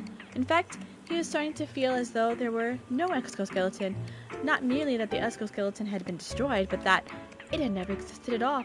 Dirk Warhard had hit exactly what he aimed at. The bullet had erupted from the gun at such an unbelievable velocity that it couldn't be contained by the very fabric of space around it, shredded through reality, setting quantum matter alight in its wake. And in doing so, it pierced the veil of time, a bullet traveling so fast it traveled backward in time. Backward a minute, then an hour, then a day. Years began to fly by, and the bullet lost no momentum. It soared through the years until at last it found its destination, the steel and magma laboratory where the exoskeleton had been constructed, honed and refined in its design by the scientists who didn't know how to love. Decades of work and research had culminated in the unstoppable exoskeleton that Commander Huntington wore today. Yet here, at the start of it all, Dirk Warhard's bullet re-entered the fabric of space. It flew straight and true into the liquid explosive core of the facility, generating a spark that blew the entire facility to pieces. No exoskeleton would be constructed here. That much was certain. Now, in the present moment, Dirk Warhard watched as Commander Huntington grasped and failed at the empty space surrounding his body, where the exoskeleton had been just moments ago. As Commander Huntington scowled at him in a combination of spiteful fury and suffocating, Dirk Warhard couldn't help but laugh. Dirk Warhard had always despised the past, but today it had saved his life. He knew it would cost him precious air, but he was too swept up in emotion. He turned to outer space and yelled, "My name is Dirk Warhard, and I will defeat the past, even if it takes the rest of my life." Then he laughed and laughed, until inevitably he had to breathe again. As he inhaled, the horrific thoughts returned of good-natured community actors just trying to get a leg up in their highly competitive industry. He shuddered in disgust. but somehow it didn't bother him. Here in space, watching his Commander Huntington suffocated or whatever he was doing over there, Dirk Warhard felt certain that he had made his old trainer proud, and that was all that mattered. Somehow, in the past, Hollister Mad Black smiled ever so slightly and nodded in glowing approval as another tear ran his calloused, stubbled cheek. Number 4. Not bad, Warhard. Not bad. That was ridiculous. Oh my god. That was so funny to read. Oh, where's my face cam? I took it off so that we could read the story. Because it's just hard to be able to see. Once I have my PC, I won't have to worry about that. That was hilarious. Oh, we got something else? So a person is sending me packages. Detective Greyline here. I got your second package, and lo and behold, it contained the exact evidence I needed in a case of Mrs. Oxford and the haunted clock that appeared at her window every evening. I'm sending you the clock in question. It's very likely not haunted, I'll be honest. This one was vexing me for years, and the fact that you solved it just by sending me the answer is quite troubling for a detective as accomplished and capable as I. In fact, it's the second time you've solved a case for me in this fashion. When will it stop? When will I, Detective Greyline, solve another case purely of my own intellect? I didn't get to be a celebrity sleuth by being handed the answers. Mark my words, I will solve the next case before you're able to solve it for me. The race is on. You read the group chat about the PC? He's waiting for you to let him know. Yeah.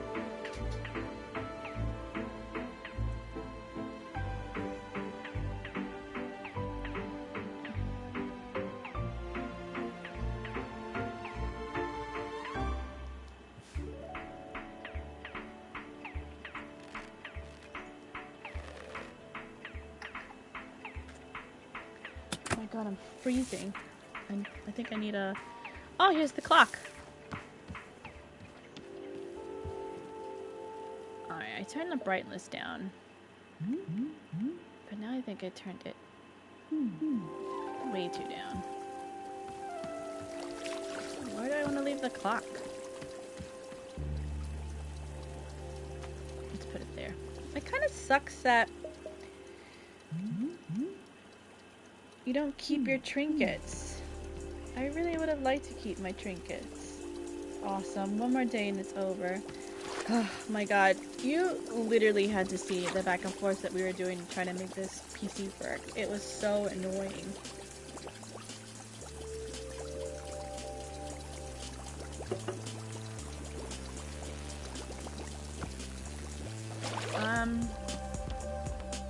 Oh, I gotta make his tea.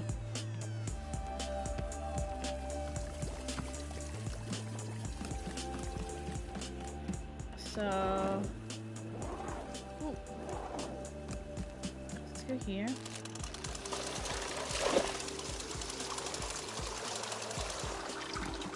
Okay.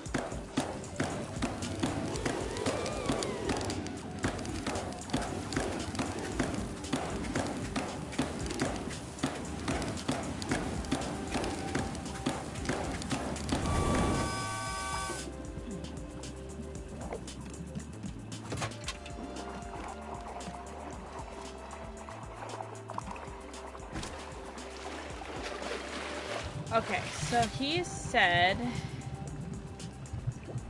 a chip, right? A melon, a messberry, and a mushroom, and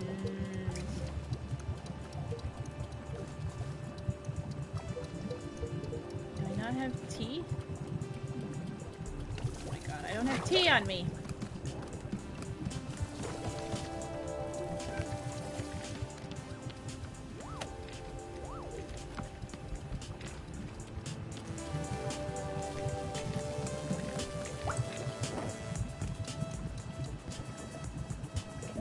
And a tea ball.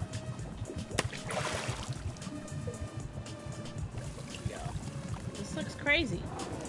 Ooh, too far.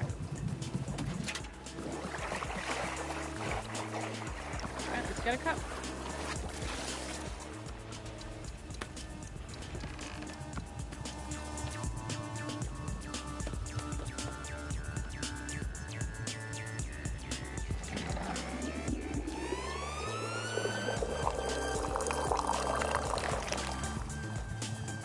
Am I overfloated again? Okay, this was the warrior guy. Yeah, he's right over there. Oh gosh. Need to be doing some tending.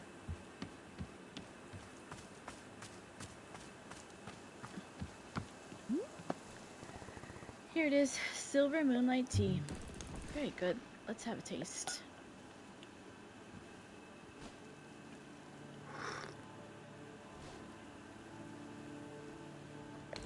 My goodness. My goodness. What an invigorating rush to the senses. Haha, well done, warrior Alta. A cup of silver moonlight tea that would make the Vidian monks proud. Phew. Truly a sensation like no other on this planet. A tea that is not for the faint of heart. Yet already I can feel it calming me from within. Alright, my truest sense of self.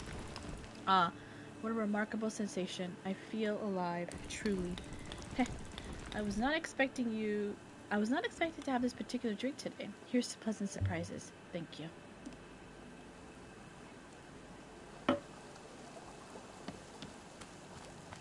Okay.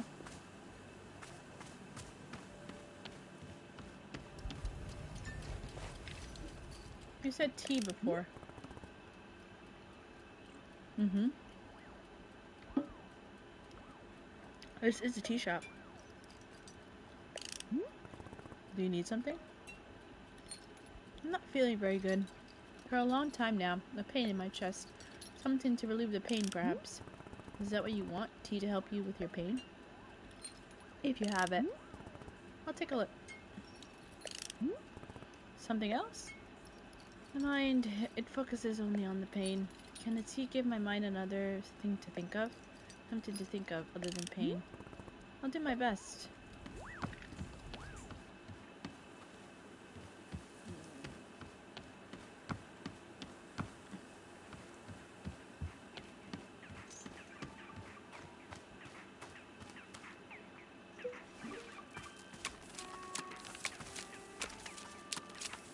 Oh, she's got other stuff there.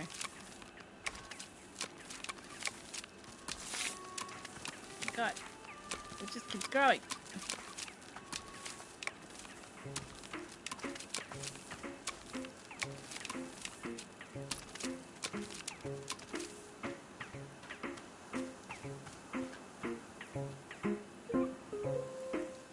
Did I not get the broom?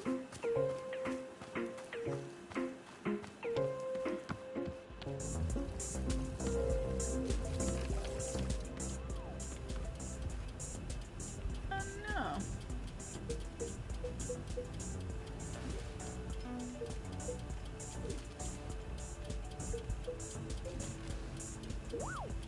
Did I drop the broom up there?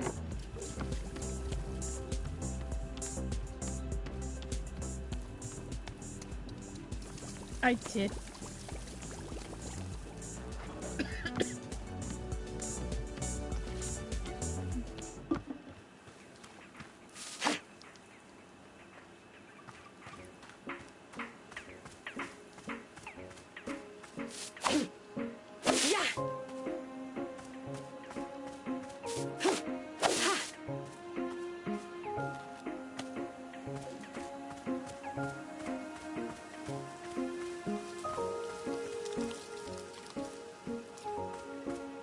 So you also need to replant.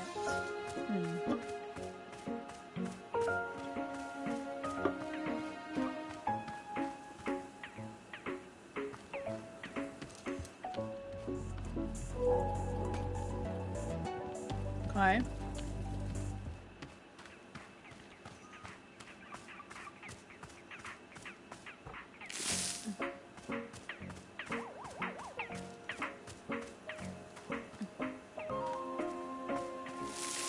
Oh, interesting. Okay.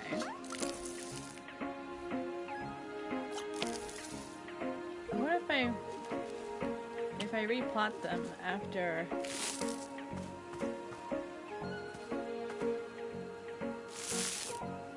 Yeah, after I've used them up. So I don't have to cut them off.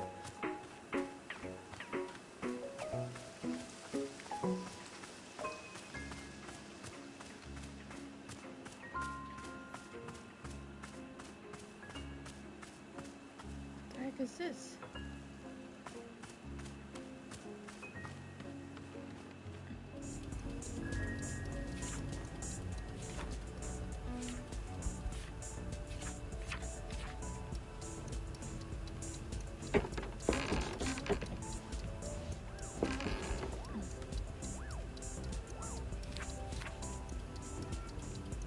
Causes temporary amnesia if you drink it too fast. I should give her this.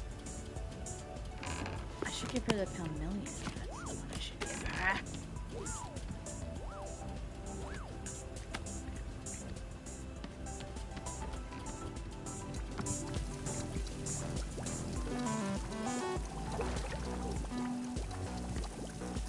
Oh no, I need the other teacup. This one, the dirty one. The dirty one. Hello, miss. Boro is having a thought, if you might indulge me. When our clearing changes null, all of our plants were lost, but I have noticed the pictures inside the shop appeared to have stayed exactly as they were before. Anything that was inside a picture frame is still here with us now. Therefore, I'm thinking that perhaps it'd be good to use the camera to build up some photo memories. After all, if we're going to once again lose our work, it would be nice to have something to remember it by. So what if you were filling up our picture frames with some photographs? These might be photographs of anything. Boro is not meaning to suggest a particular subject. Is this something of interest to you? Alright, I'll do that. Wonderful. Just a handful of photographs around the shop would feel simply wonderful, I think. I love how we both look down at it like, what the hell? Please come see me once you put some up. I would love to know how you feel it's completed. Give me that.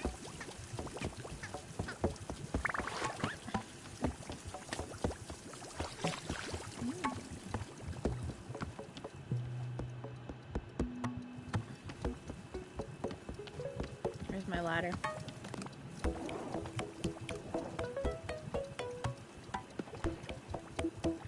This is too dark for you guys.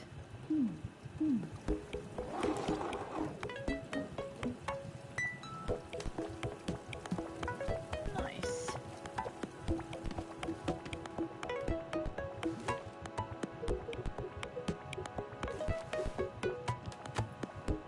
Oh, I can't take that one.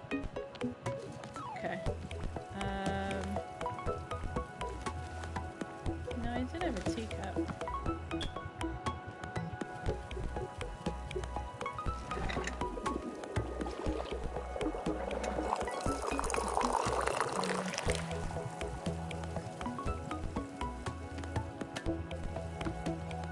Let's see if she has any different thoughts drinking this one.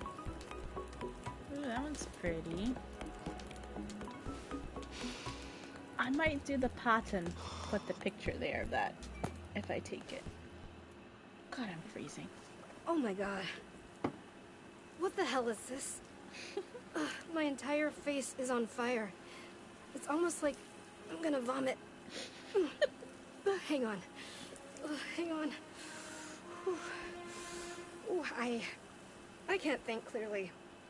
My whole brain is like I'm being swallowed by a... Ugh. Wow. Okay. Ooh, I think it's starting to calm down now. Oh my god. For the love of all that's holy, what on earth did I just drink? Okay, so... when do I get the feeling of being centered and calm? I don't feel anything yet, just... terrible. Ugh. Is the calmness on its way? Hello? Nothing? I don't feel anything. Well, I feel like magma got poured down my throat. Other than that, I feel nothing. What a bunch of nonsense.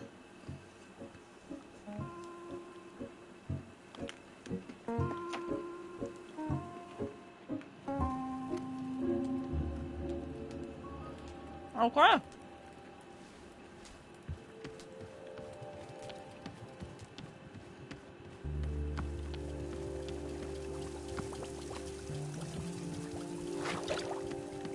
Okay, so we're gonna get this one, right? So a pink, a yellow, and a yellow.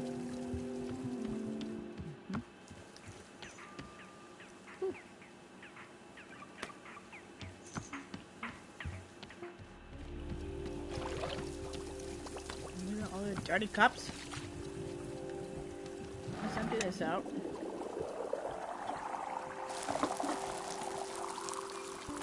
Ooh, we got a flower.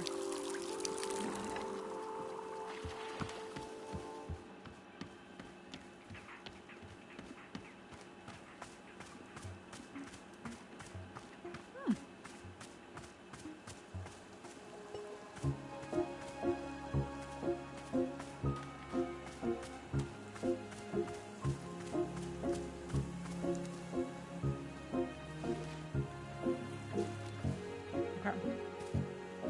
See?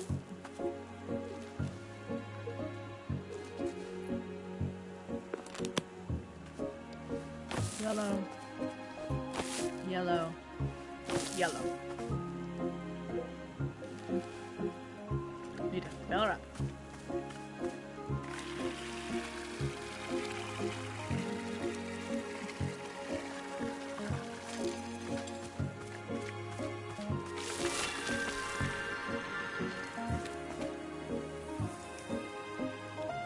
Is it the same one? I'm such a dummy. I've already done it.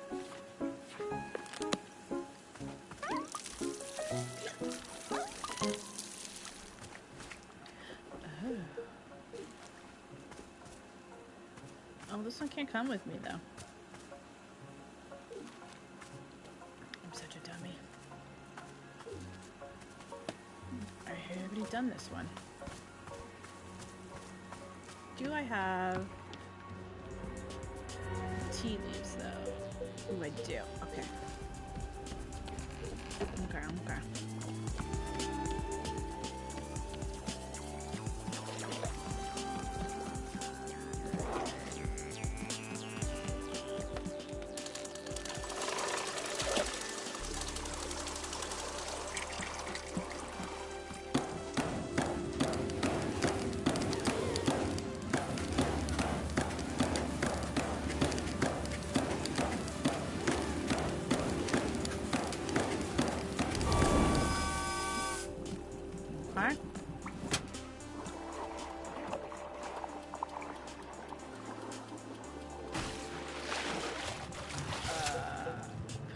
Tea bag.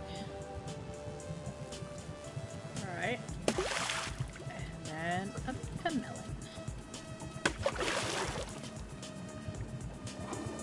Whoa! Too far.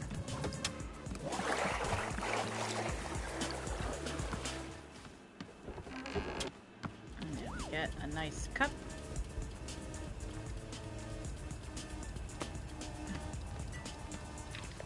Oh, is this tea? No, it's an empty cup. You said you wanted tea to help with the pain, and also to take your mind off it. Is that right? Yes, that's correct. Yeah, I wasn't trying to give her the cup. I was trying to put the cup down so I could get this scoop.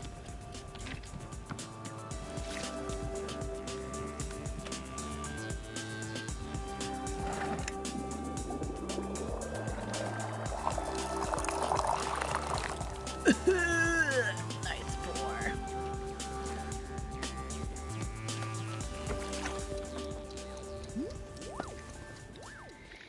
Here you go. Okay.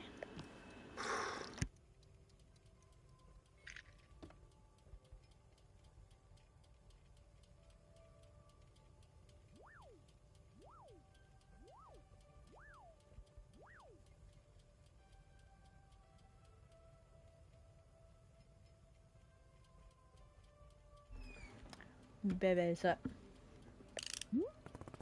Did it help with the pain? No, the pain is feeling the same as before.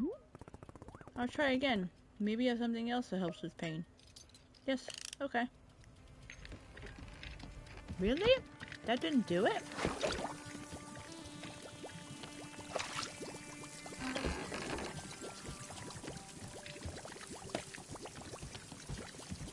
I thought something that would literally forget everything would help her forget the pain.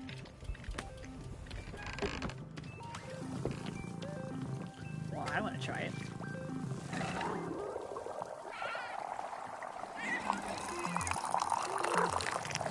Ah, I knew that wasn't over for.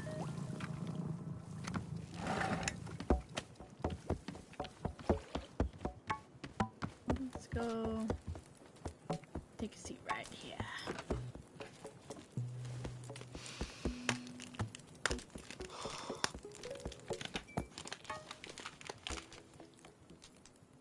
Whoa. Hang on. I must have drank this too quickly. I'm, getting a feeling of... Whoa. Oh. Oh. Wait. Hang on. Huh. Wow. Oh my gosh. Okay. I'm starting to come back now. Yeah. Ooh. Wow. I don't even know how to describe that. It was... I just felt so light. I felt kind of weirdly free in a way I've never felt before. I just couldn't... Oh, God. Why does this... I'm back in myself and I just feel so... gross. Mm. I can't do that again. No, there's no way. I'll lose myself in this. It would be so easy. I would... Yeah. No. I can never do this again. Absolutely not. Wow. She really liked that tea.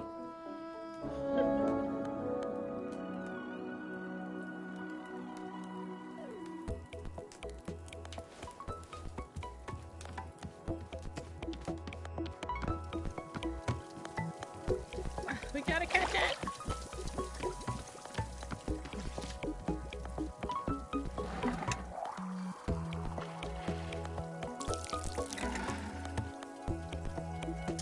Okay.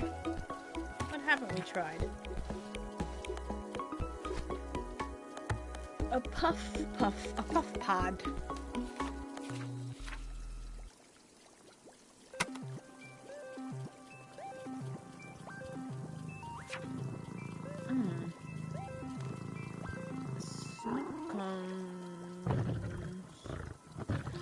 Are noted for really physical pain.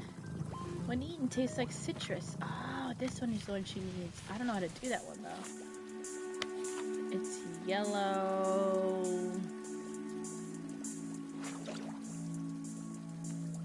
Yellow and something. Okay.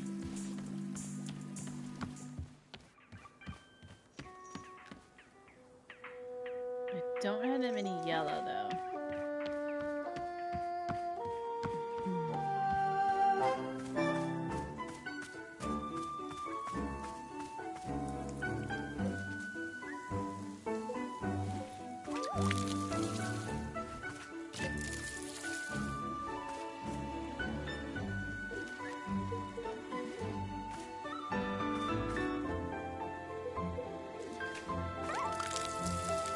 Ooh, nice. Got a yellow, and a blue. Can I pop this one? Yeah, we can. Alright, let's go.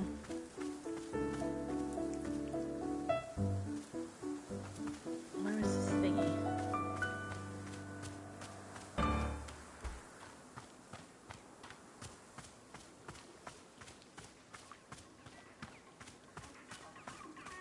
I'm gonna need more tea. I just realized that. Okay. Do I have my basket with me? I do not. Gotta go get our basket. Ooh. No, pick it up. That's how we lost it last time.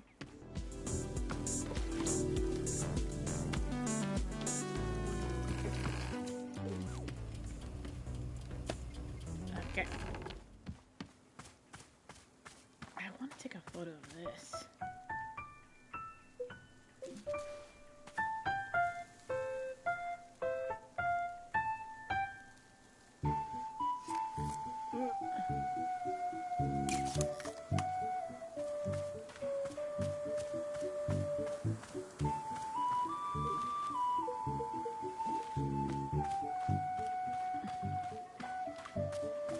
Oh man.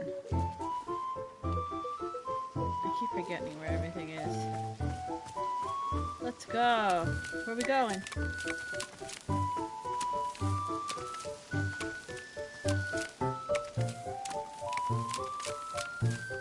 Ooh, got another cup.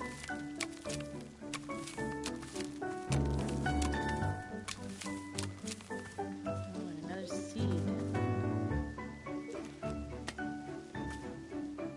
Oh, I like this cup. Feel little mushrooms on it. Yeah. Sweep sweeps. Yeah. Yeah.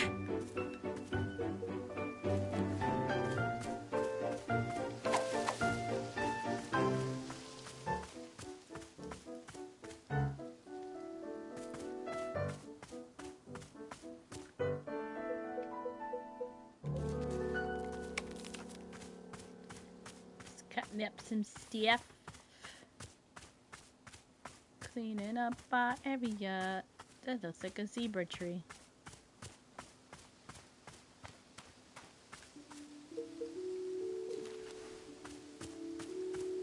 Ha.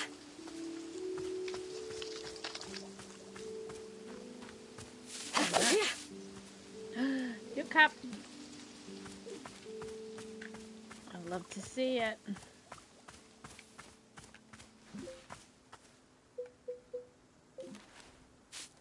Yeah. New cup. Oh, this one's like a tulip.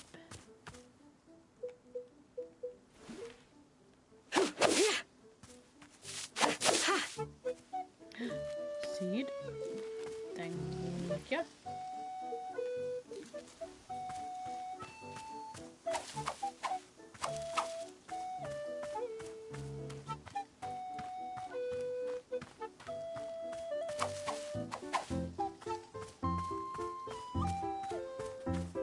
You guys got any goods over here?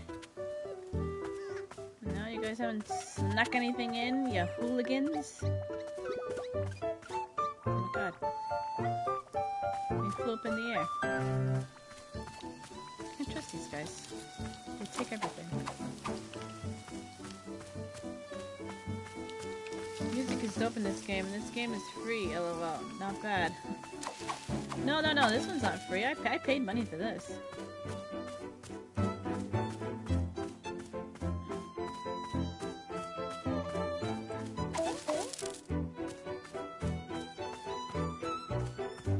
Oh, this is a new area to plant. And home grows is over somewhere else.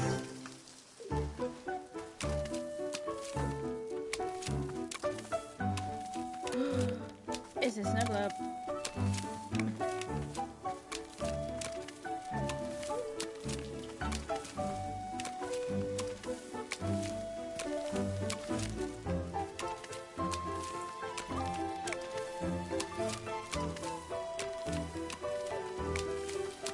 Yo, it got crazy over here.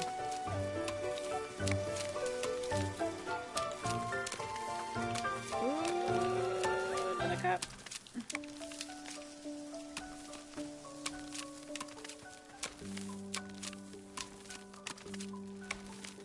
What's that?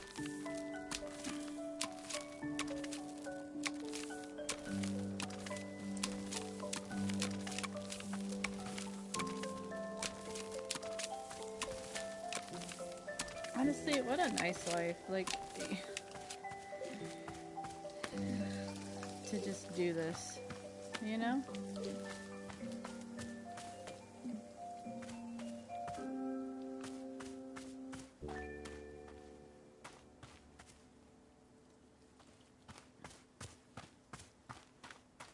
Let's go put these in the wash. Ugh, I love our little meows in the window.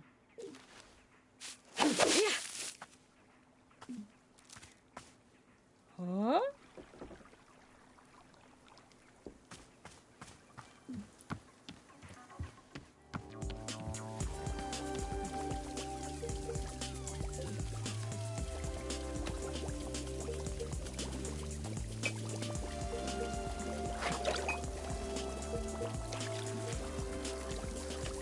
Nice. Got them all in there. Okay, let's take this. Throw that in there. Hang it back up.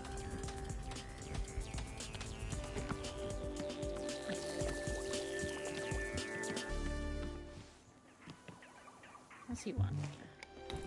Warrior Alta, a thought has just occurred to me. I have had a bit of time to rest and recover, and I am feeling wonderfully restored. Please, won't you spar with me a bit? You would do me an incredible honor. In fact, there is a new form of approach that I've been developing, which I wish to show you. To think I would get to share my techniques with a great warrior, Alta, I could not have dreamed. What do you say? Right here in the clearing would be just fine. Actually, I can't fight, I'm not able to. Can't fight? How do you mean? Oh god, how do I explain this? I came to these woods looking for training. Training with someone very strong. Training with Master Winters. Wait, are you telling me this is the very forest where the great Master Winters retired? Mm-hmm. Yep, it is. Incredible! It seems fate truly has steered me along a blessed path. Oh, but please, do continue your story. We shall speak of your training later. So anyway, for some reason while I was looking for her, my body started to fail me. It's my sword. I can't carry my sword at all. That's why it's over there on the tree stump. I've tried, but I don't know. I feel totally fine otherwise. I can't lift the sword. It's, yeah, I don't know what's going on. So I'm really sorry, but I don't think I can spar with you right now. Warrior Alta, please, I admire your modesty, but with all due respect, surely you are mistaken. I have observed you tending to this shop, and you are the very picture of health. No, I am very certain that this is somehow a mistake. How about if we begin to spar lightly? Perhaps you simply need to feel the rush of combat again. Once we are able to fight as equals, I'm certain your strength will return to you. Yeah, sound good. Let's do it. Excellent. This is fantastic news. I believe I saw a spot in the field that would be perfect for us. I will go and meet you there. We'll see what happens.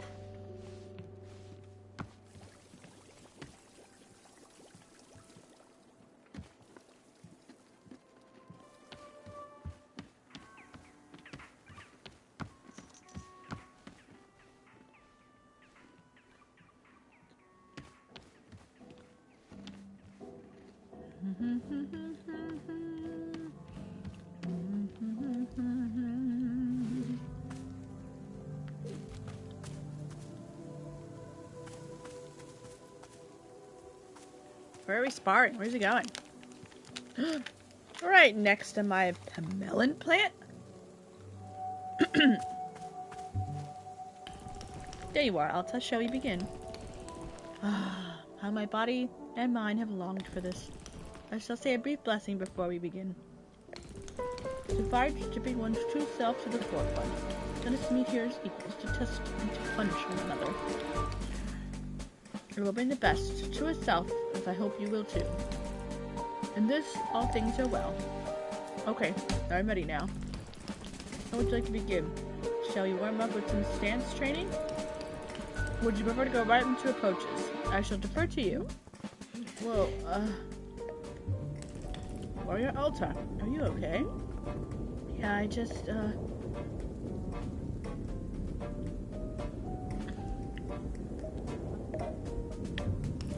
Very good. I ready myself and begin at your command. Please speak the word when you wish to commence.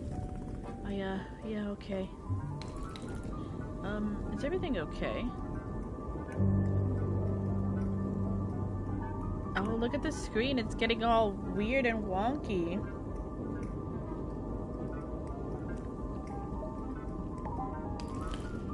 You're quite sure? How many times do I need to tell you? Oh, God.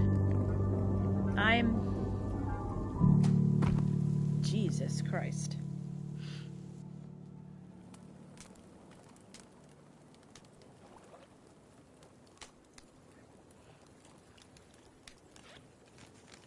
Well, at least now you can believe me.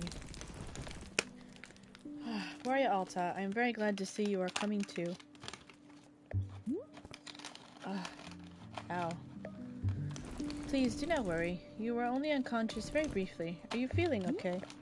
Ren, is something wrong with me? I haven't been able to fight or to travel. I keep passing out. I want to spar with you so badly, but I can't. My body just won't let me.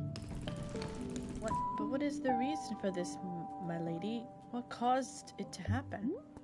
I don't know. It just started happening. I don't know why. I feel so weak. I feel pathetic. Warrior Alta, you are too modest. You say that you are weak, yet I can see an undeniable passion in your eyes. The fire in your heart is indomitable no matter these current circumstances. No, there's simply a misunderstanding. Your heart is testing you, and you must be brave. My heart has nothing to do with it, Ren. I literally can't lift my sword out of the ground. Do you understand what I'm saying? Yes, I understand. A tremendous setback has crossed your path. But your setbacks define us. We are our truest selves, and we are being tested.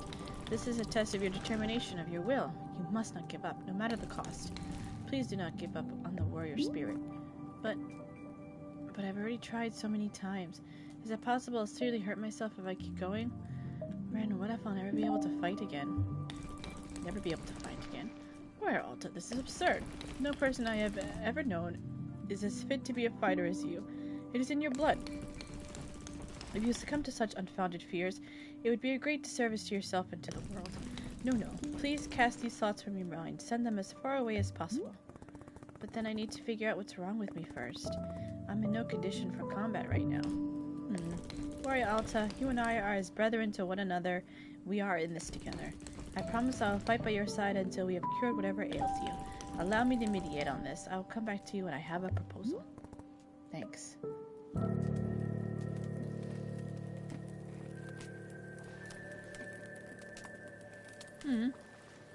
It's so cute that he's trying to help her.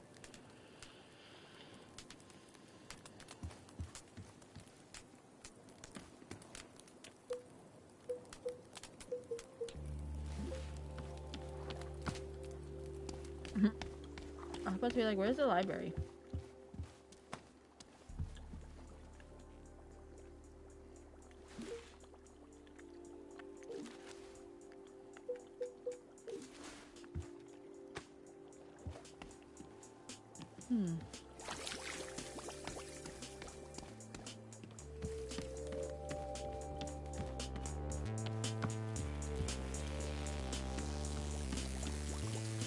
Let's see, I should have... Ooh. Cute.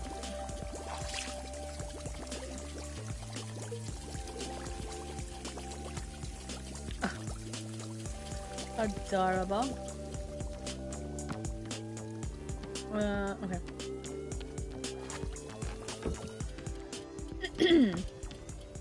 Yes. My tea leaves are good. So... let's go back and... there we go. The field is all the way over there.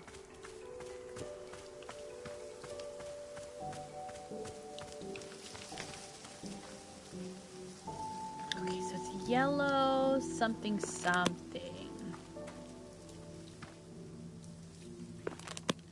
Well, let's try yellow in the middle of all these pinks.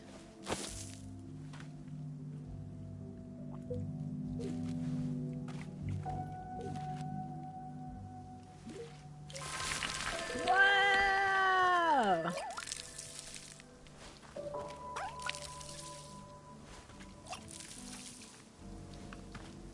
What is this? A welling tree. Taste of ginger and well-worn leather. Consumption tends to make one overly confident in their ability to do math.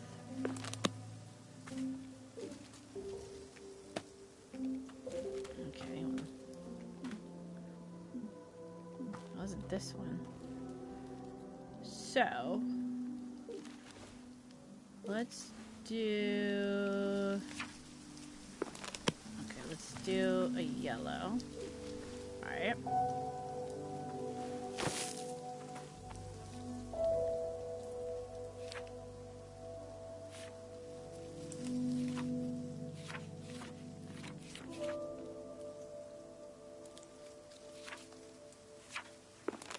Okay, let's do yellow and a bunch of blues. So, blue, blue, blue.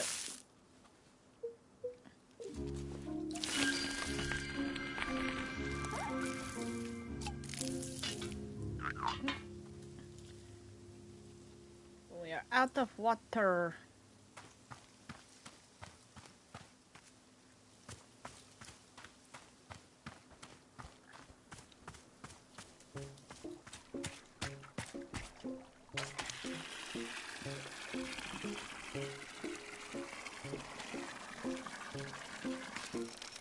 Okay.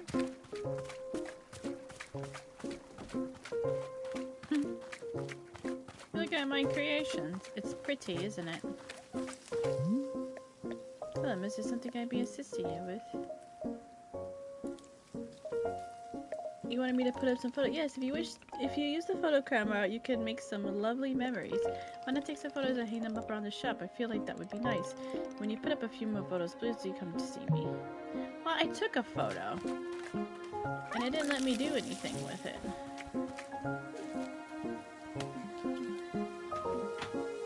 Oh my god, my...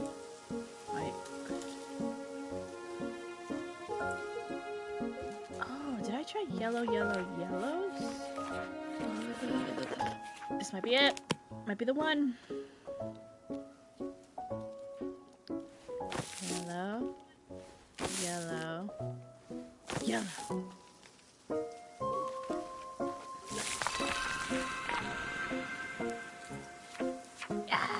Yes, we did it.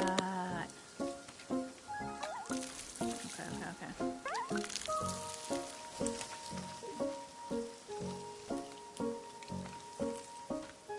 Okay, so this is the tea we need to make for her.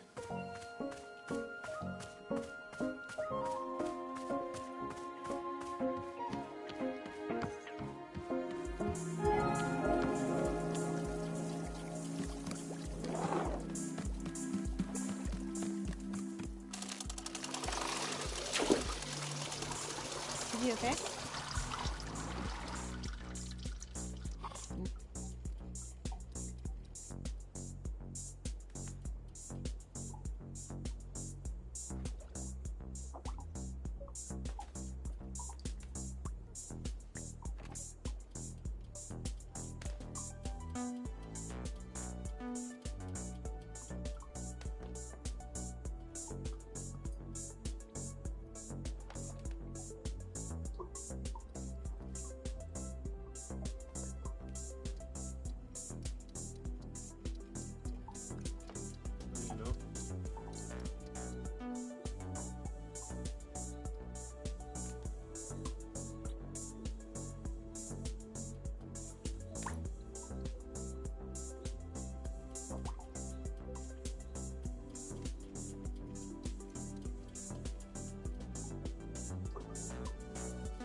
We have to heat it up. I'm getting Chinese food. I'm excited.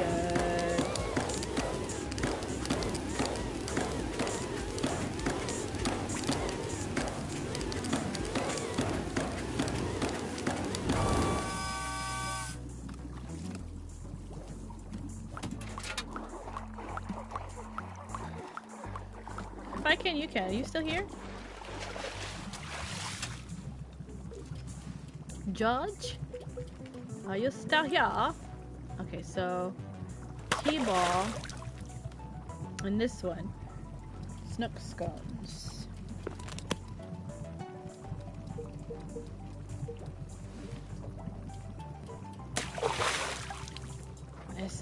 she needed. Let's go get her a cup.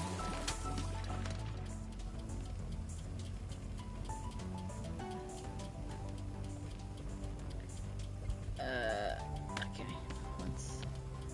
Let's put the ugly cups in here. There we go. I want this one.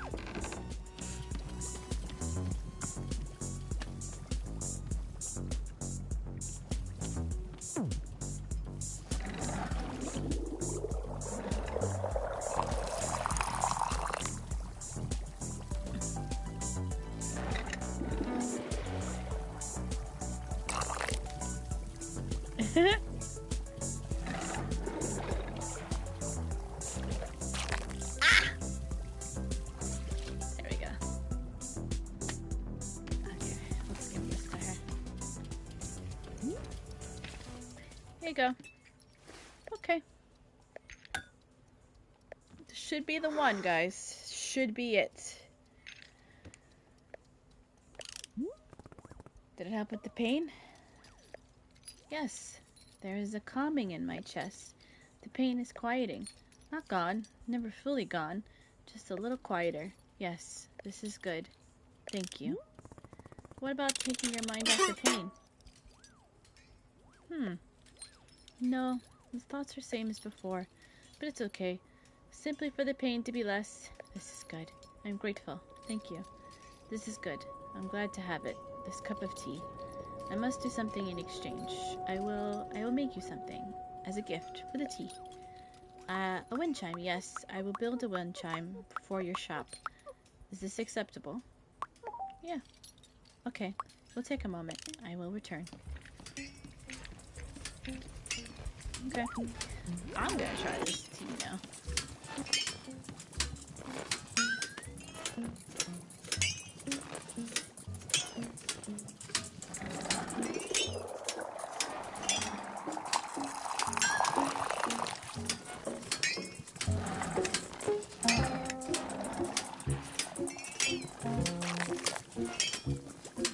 Whoops. It's okay.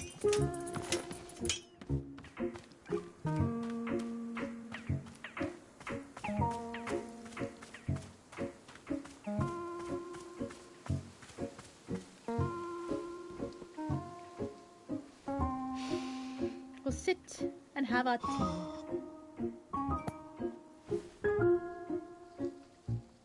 When I was a kid, I ate jerky for breakfast every morning. That's a choice. The reason I did this was because of the neighborhood bully. He was this vicious boy who'd antagonize the other kids relentlessly. So you had jerky? Sometimes physically. But he'd also talk us down and make us feel worthless. One time, he beat on another kid so badly he went to the hospital. Jesus. And all of us knew who'd done it, but we were too afraid to speak. The fear he inspired in me was like nothing I'd ever known. The bully was always eating jerky for some reason. And pretty soon, without my even realizing it, I began to eat jerky for breakfast every single day.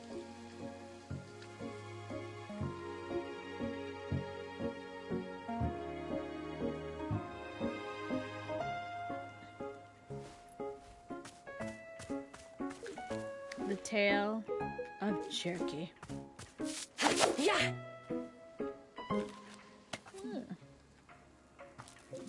Your cup.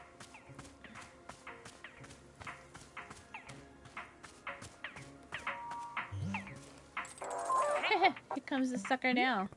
Sucker? I looked over the garbage you gave me, and guess what? I've got a bargain. It's not all trash at all. It's an antique. These babies sell for an unthinkable amount on the gray market. You know, I almost feel bad for you. Not quite, but almost. Sure, but you also get its curse. Ha, you think I'd fall for a give me back the trash, it's cursed again. Nice try, girl. A whole generation of necromancers have already tried that on me. Gotta say, the whole thing has put me in a rare good mood. It's had a quite horrifying effect on me. I feel generous. No. So, I tell you what. You can take one more thing off the counter free of charge. Really? Hey, this ain't no olive branch. It's about your stupidity. It's about your stupidity and not seeing the value of your own property. I feel bad for you. I feel cold back pity. The way you'd look at a sick animal. Pathetic. This is generous of you. Thanks. Do not say those words. Do not thank me. Just pick a stupid item and get out of here. What should we get? The fragile imported, the square mug, or the plant home. I kind of like this because it's more expensive, but I really like the little terrarium.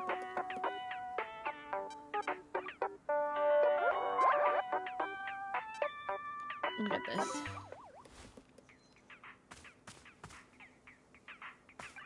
Who knows what the hell it does?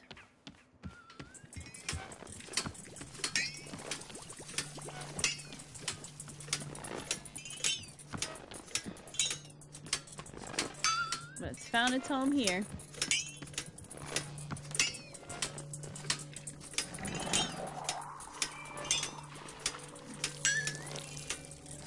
Nice. Hello. I have done it. I have built the wind chime. It is there. Now it is good.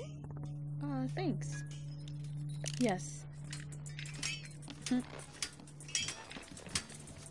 you leave your dirty cup? I'd like to know.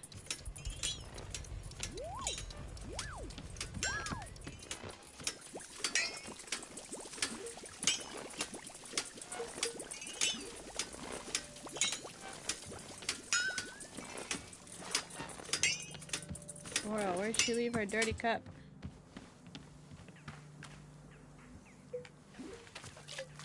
Oh, I didn't want to water it. I wanted to cut it.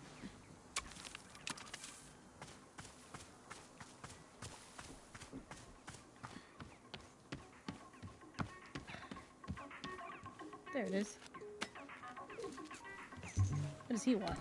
Hello, Warrior Alta. I have meditated on your predicament and I have the perfect solution. Oh? Surely you know by now that these woods are not ordinary. They have a deep power within them. The forest changes people. It pushes them. It shows them what they are meant to see. I came here for my own betterment, to be shown the next level in my training. Yet I can see now that what I truly need is to help someone else, to help you on your own journey. Tell me, have you ever heard of the sacred spring located within this very forest? No. The sacred spring is a glade where holy water runs in abundance. It can only be found through diligent mapping of all parts of the forest. It is notoriously easy to miss. But I believe that if we find it, your wounds can be healed, and you will return to yourself. I will personally go with you to ensure we find it, no matter what. What do you say? Is this plan acceptable? It doesn't sound plausible to me. Ah, but it is. The stories have traveled through the decades. It is impossible to deny them. I am certain beyond a doubt that this place exists and that it can help you. But I wanted to train with Master Winters. It's how I'm supposed to get better. Doesn't it feel weird to you to drink some water and then get strong again? To me, it feels like the wrong way to get better. Warrior Alta, there is no right or wrong in the matter of health. Either you are well or you are not. If you are not well, then you must do whatever is necessary, especially you, of all people. What matters is only that we get you back to full strength. Okay, let's find this magic water. I don't feel right about doing it. Why not? What's making you not feel right? I don't know, something feels wrong. I don't understand why, but I can't go with you. I can't. I don't want to go to a sacred spring. I need to stay here. I'm sorry. I wish I could explain it better. I am afraid I do not understand. You cannot attempt to heal yourself because it feels wrong. I am tempted to believe you are not making a joke at my expense. No, it is not that, Ren. I'm sorry. Something is telling me not to do this. I feel like I need to stay here. I don't understand why. I just have a real strong feeling. If I even think about doing your plan, it hurts until I can't breathe. I need to stay here, for right now, just for a bit. Maybe later I can go with you. Warrior Alta, it is It is as though I do not know you at all. You, the strongest, fiercest, most fearless human I have witnessed in my lifetime. You, who could be intimidated by none, who trained herself into near immortality. When confronted with adversity, you have reduced yourself to an invalid, sitting here doing nothing. To say I'm disappointed is an incredible understatement. You think I want this? You think I want to be here right now? I do not need to think it, because you have told me so yourself. I want to go out and fight, but something is stopping me. As I said, you have resigned yourself to complacency.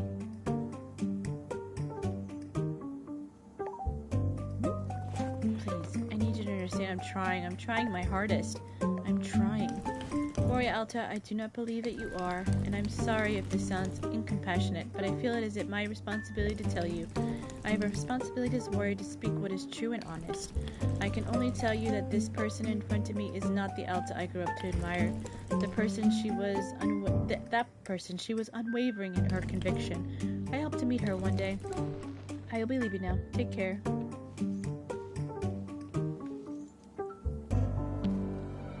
Oh, there's the wind chime.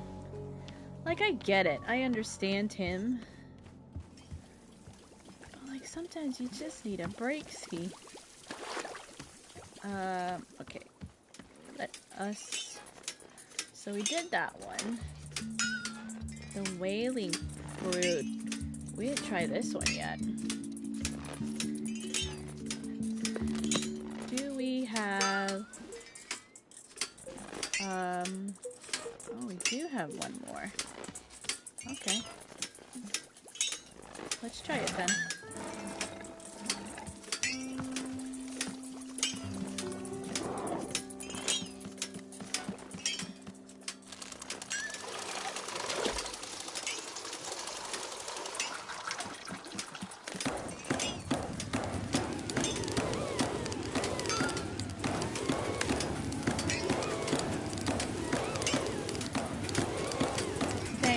I'm like, if I would have gone with him, I feel like the game would have just brought me right back here, you know? I'm just scared it would have progressed too far and I'd lose the progress that I have. Toss one of those in. And toss it in. We haven't tried this one yet. Oop.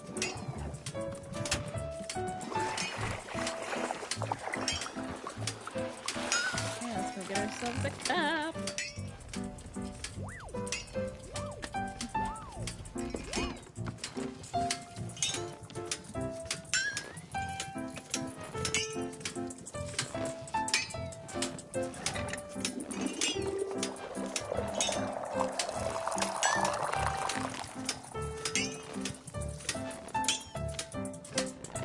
Nice.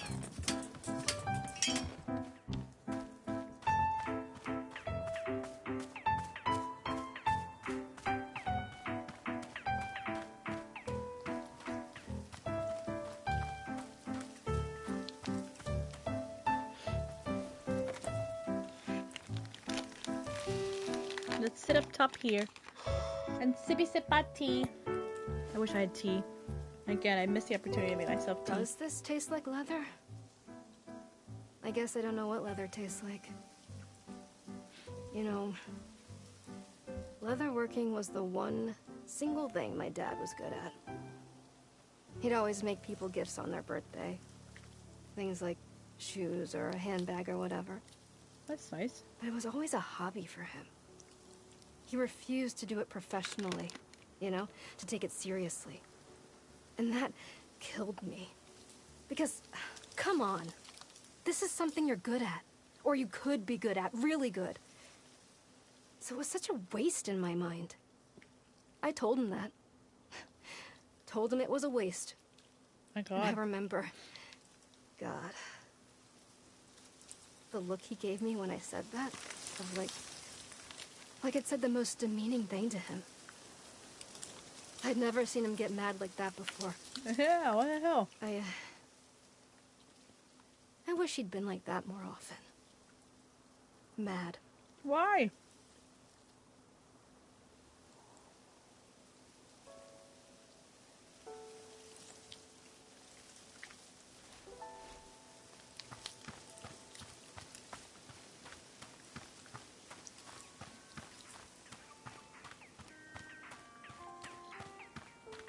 have things as a hobby that you like doing that you don't need to necessarily make into a profitable skill, I feel like that takes the fun out of it.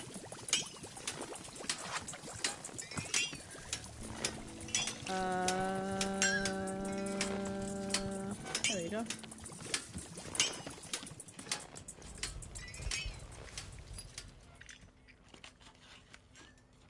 So wait, it was her? Oh yeah, the old lady. I keep forgetting about her. I must leave now. Thank you for the tea. Yes, it was good. Yes, okay. Bye. She just wanted to come and say that. Alright.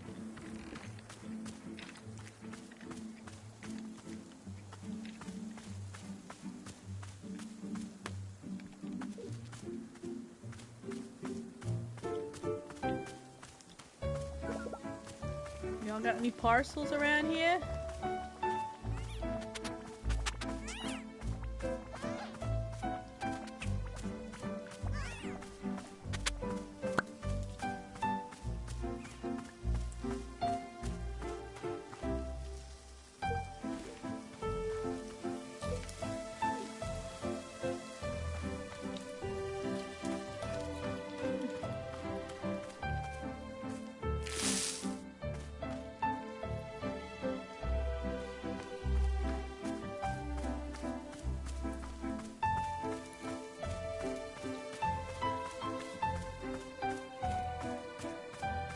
I can't really take any of these things, so...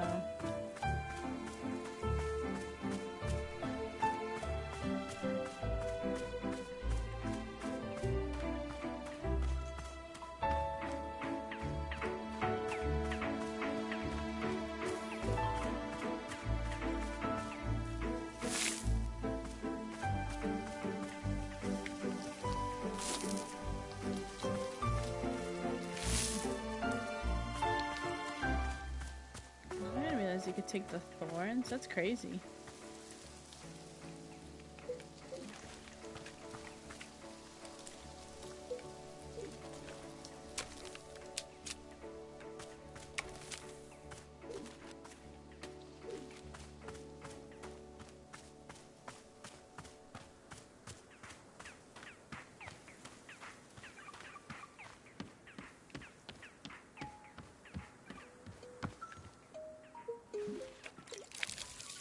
Oh my god.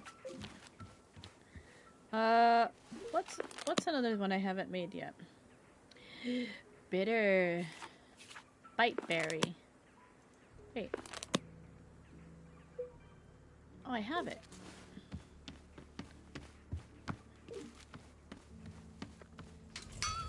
I don't think I have tea.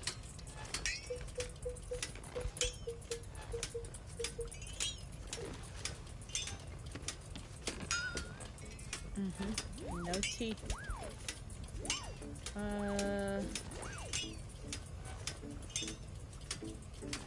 Oh.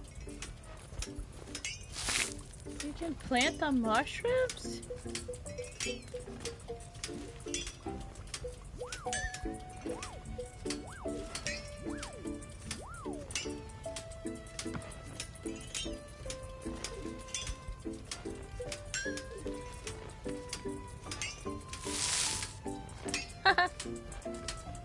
I didn't know that.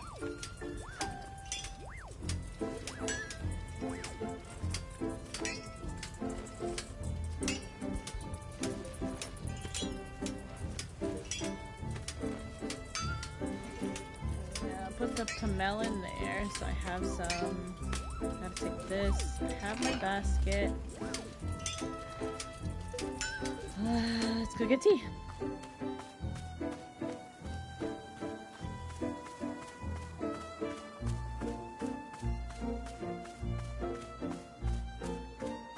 It is one more, right? Oh no, two more. I have to do the puff pod. I have to do that.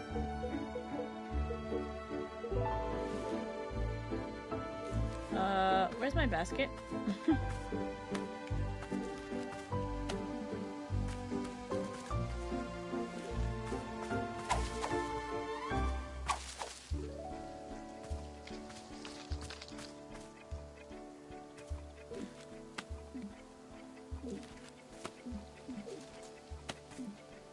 A shrink shroom?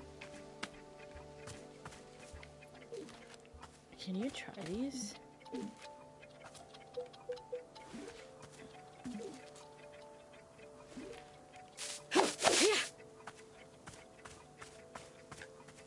Like in your tea as opposed to like the fruits and stuff?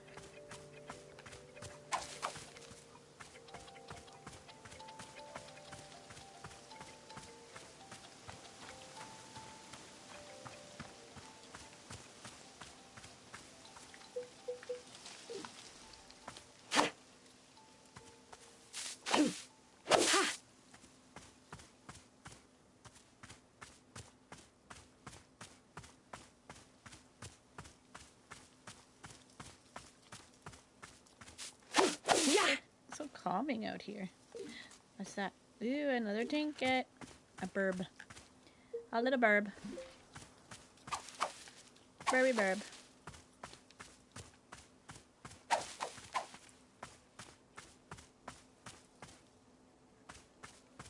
Oh, he came back.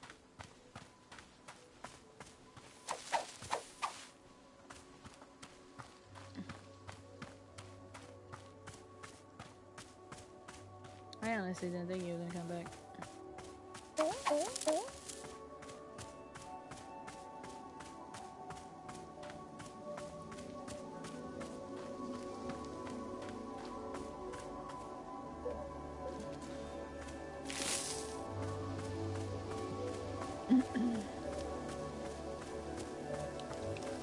I'm gonna cut up some stuff over there, yeah.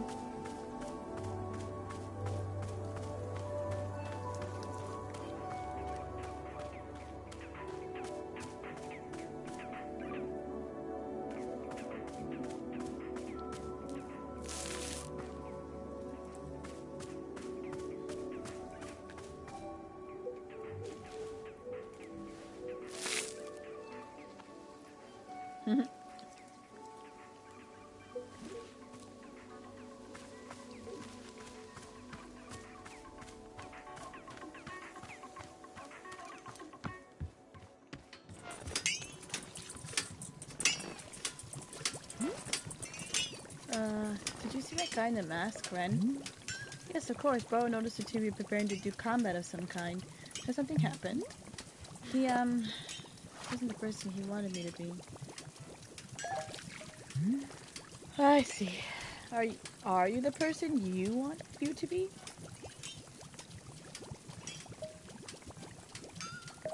No. But I don't know. It's weird. This is a weird time. I don't want to talk about it. Of course, please forgive me. I am sometimes getting too personal with my questions. Well, Bora will simply say that he very much enjoys the person that Miss Alta is. Our best friend is welcome to his opinion, but now you are having my opinion as well. I'd rather be able to fight. Yes, but Bordeaux does in fact care for Miss Alta regardless of whether she can fight. Anyway, that is all for the Boro Opinion Hour. I will leave you to it, and hope you are feeling okay.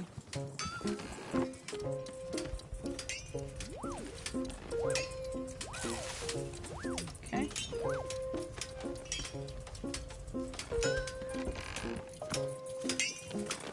Whoa! Who the hell are you? Welcome to Wanderstop. It's a tea shop. Tea? Oh goodness. You see, in my hometown, we're forbidden to drink tea, so yeah. Yeah, but it sounds like we aren't in your hometown. Right, of course it's true, but well, it's just that they said it's forbidden and no tea ever and that sort of thing, so yeah, it wouldn't be allowed, you know, I couldn't. It sounds to me like you definitely want tea. What? No, haha, no, what? No. What kind of tea do you want? What kind of tea? Do I get to pick? Yeah, like, what do you want me to put in the tea?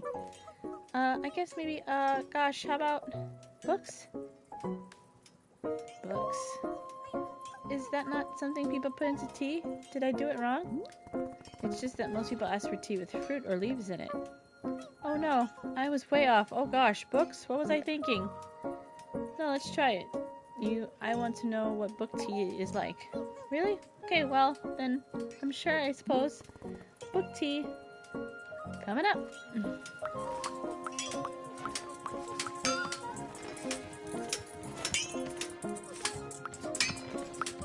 Alright, I gotta ask the Book of Answers, because what the hell?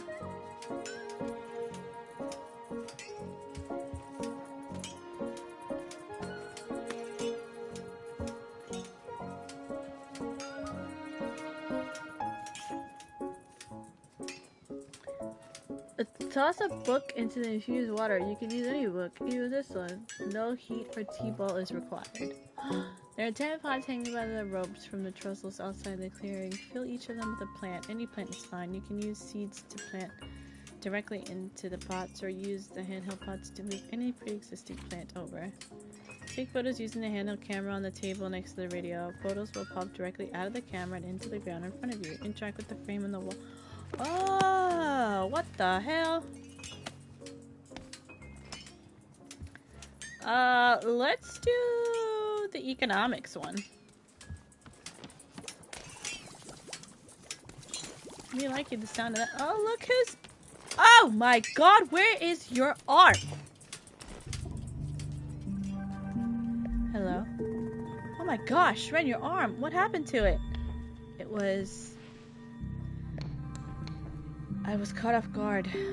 Uncommon for me. Not like myself. Go take a seat, okay? I'll bring you some tea. Yes, tea. Is there any particular flavor you want?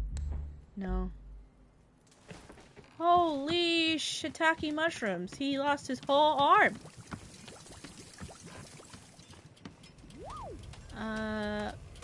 Okay. Well, we got some tea brewed already, so we can give him some of that.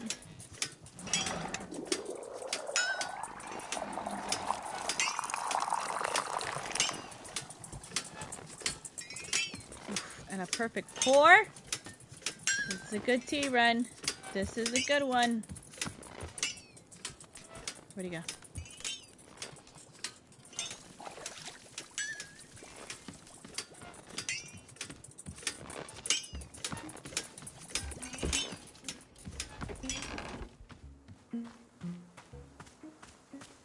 So I took the picture here, so it should have popped out here.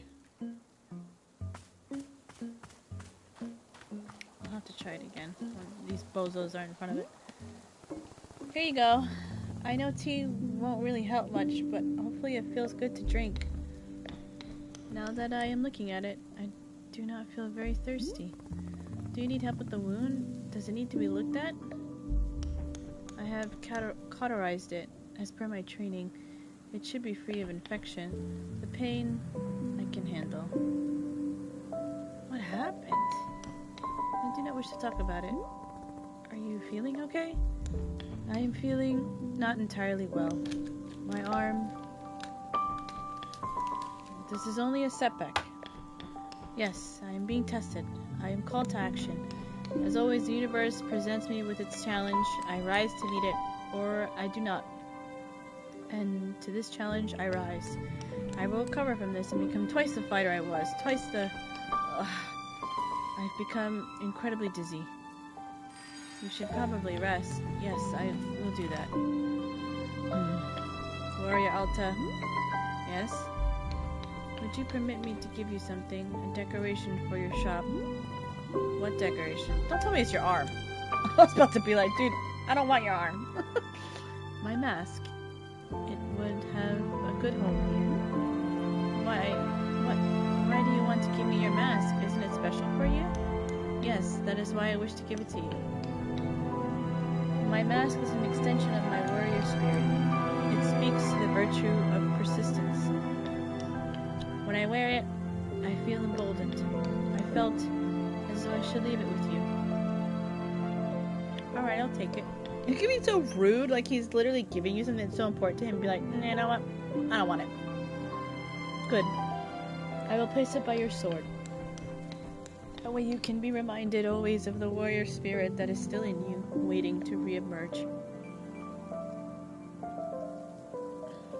Fine. I'll do that now. You really don't want this tea? I freaking brewed it for you, dude.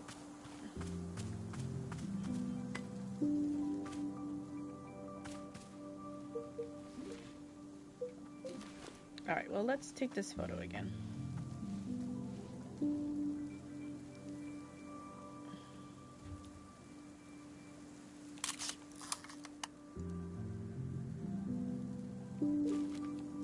There it is.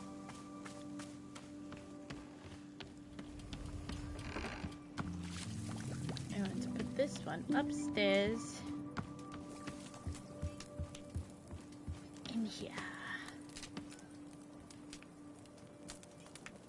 That looks kind of bad, but it's alright.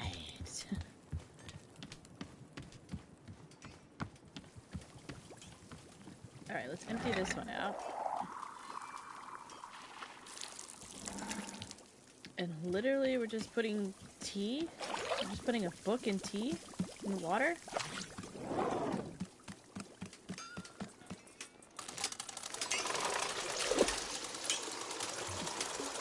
You know we gotta try it. Practically not. Give me the tea. Give me the gossip, girl. He lost his arm. The guy lost his arm. He got angry with us because we weren't gonna follow him to find this sacred spring that would like make us better again. We wanted to stay here and he was like, fine, stay here. Then he left and freaking came back, he didn't have an arm.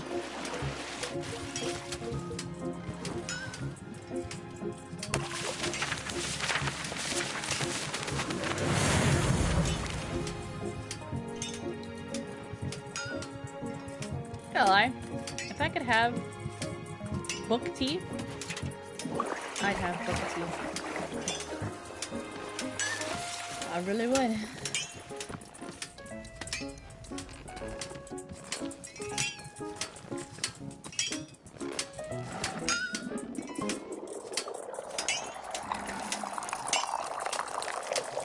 Ah, we almost had a perfect pour.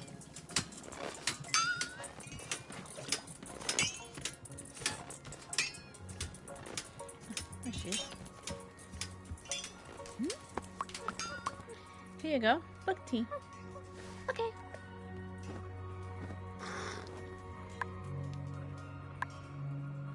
Ren? Yeah, Ren. He lost his whole ass arm. Okay. How does it taste? I think it's good. Maybe, gosh, well, I don't know what book tea is supposed to taste like, but I think it's probably good. It kind of makes me want to start a business, like I could run a company, maybe. Why aren't you allowed to drink tea back home? Oh, well, we all have all sorts of rules. Like, there's like a billion things we can't do, but it's not that bad, honestly. Other than all the rules, yeah, it's great. It's great. What? Alright, I need to try this book tea. We're trying it.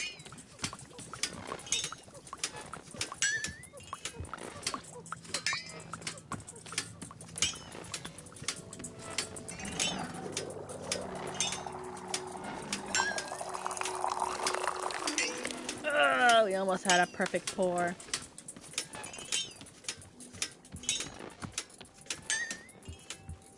Alright, we're gonna enjoy it here right by the fire.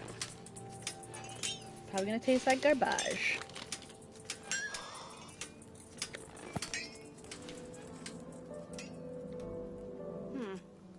It's just tea with books in it. This tastes like nothing. There's no flavor whatsoever.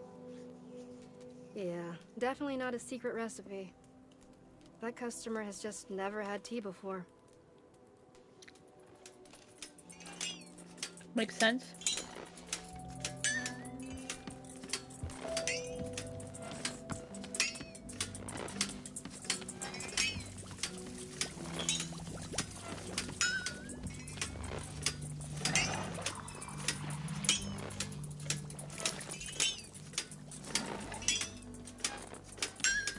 Let's see where she put her stinking cup.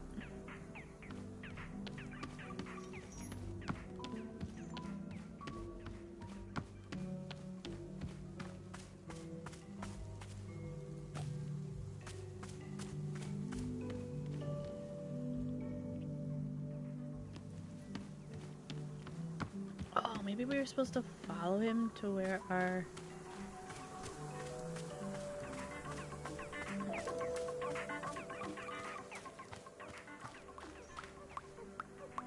She's just rocking around with the tea. Oh, that looks badass. With his tea there? I mean, oh my god.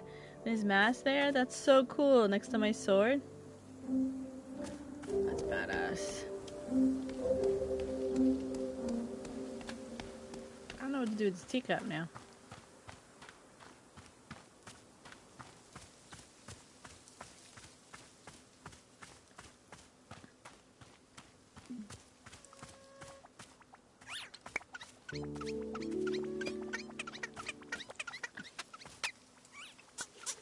Oh, he's drinking it. Oh! Did he change color? He changed color! Yo, he's a different color. Look at my guy. Look it. Oh, I can pet them? No, I can pet them. Oh my god, look at him. He's just like... He's just like flat, dead in my arms. I didn't know they could... That's crazy. I didn't know you could give them tea.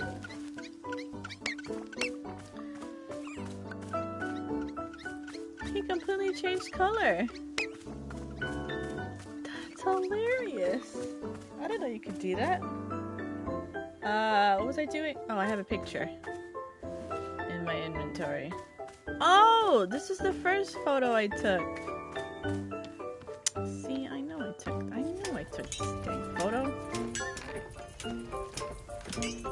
He took it from me. A little bastard.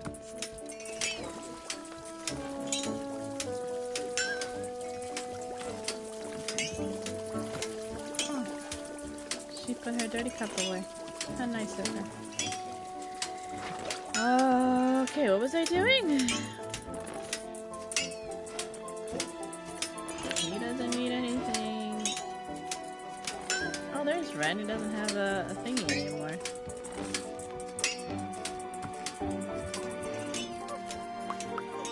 Say there, I'm pushing. Is tea just water with an ingredient in it? That's all it is. You don't have any miracle palm, do you? It's sort of a fruit. Miracle palm? I don't remember seeing that in my field guide. Okay, well I was gonna say if you did have it, then maybe you could make tea out of it.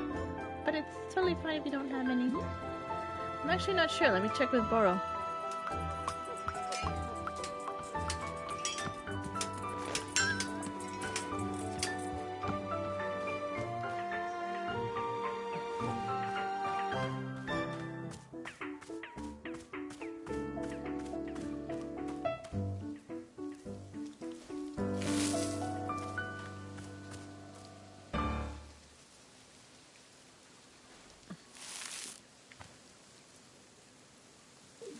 I have a lot of these.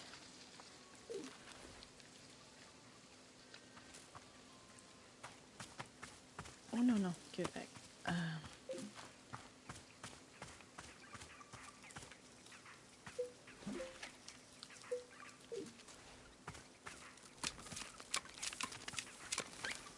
Ooh, another cup.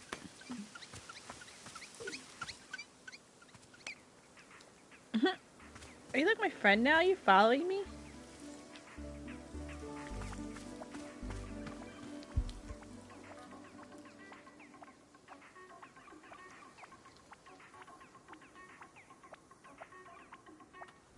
I heard myself in my ears.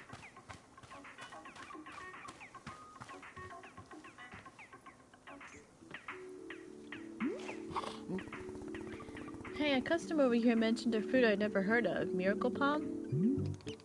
My heavens. Oh god. I think my AirPods are connected to my phone. Are you guys watching it with my AirPods?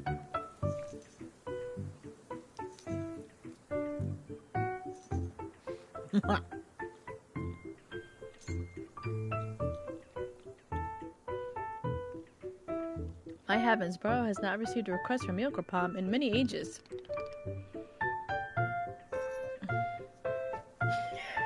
Just staring down at him. Here, I'll begin explaining how to acquire it. Miss Alta, do you know what the mushrooms in our clearing can be used to alter your large hybrid plants? Take a look at this cute little mushroom, for instance. If you are putting three of them in the same mushroom around a large hybrid, it will change the plant's color. And not only is it changing the color of the plant, but of the fruit as well. If you were to make a whaling tree and alter it using these mushrooms, the fruit of it produces a different color. This is a miracle palm. In fact, it's exactly the same as a normal whaling fruit, simply looking different. If it's the same fruit, why did the customer refer to this one as miracle palm? Regional differences. In a place such as the often far lands, they refer to this as particular fruit as a miracle palm. But to us here, it's just good old-fashioned, funny-colored whaling fruit. How does it sound? All good? Whaling tree surrounded by 3 colorful mushrooms. Got it. Perhaps it could be good if this information is written down someplace. How about this? Burrow will add a couple pages to your field guide.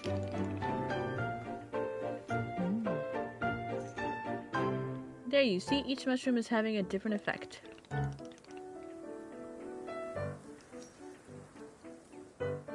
These pages will be in the mushroom section of your field guide. I'm having a bit of a thought.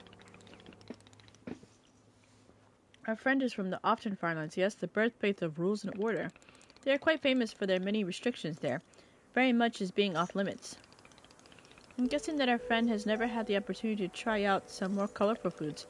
Miss Alta, perhaps you might consider adding 2 extra fruits to the Miracle Palm tea. Our tea machine really does create such bizarre colors in the tea. The more fruit, the weirder.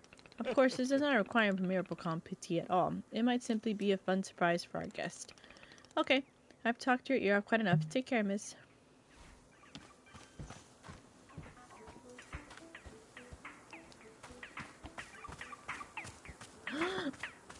Look, there he is without his mask.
Oh my god, I was muted the whole time.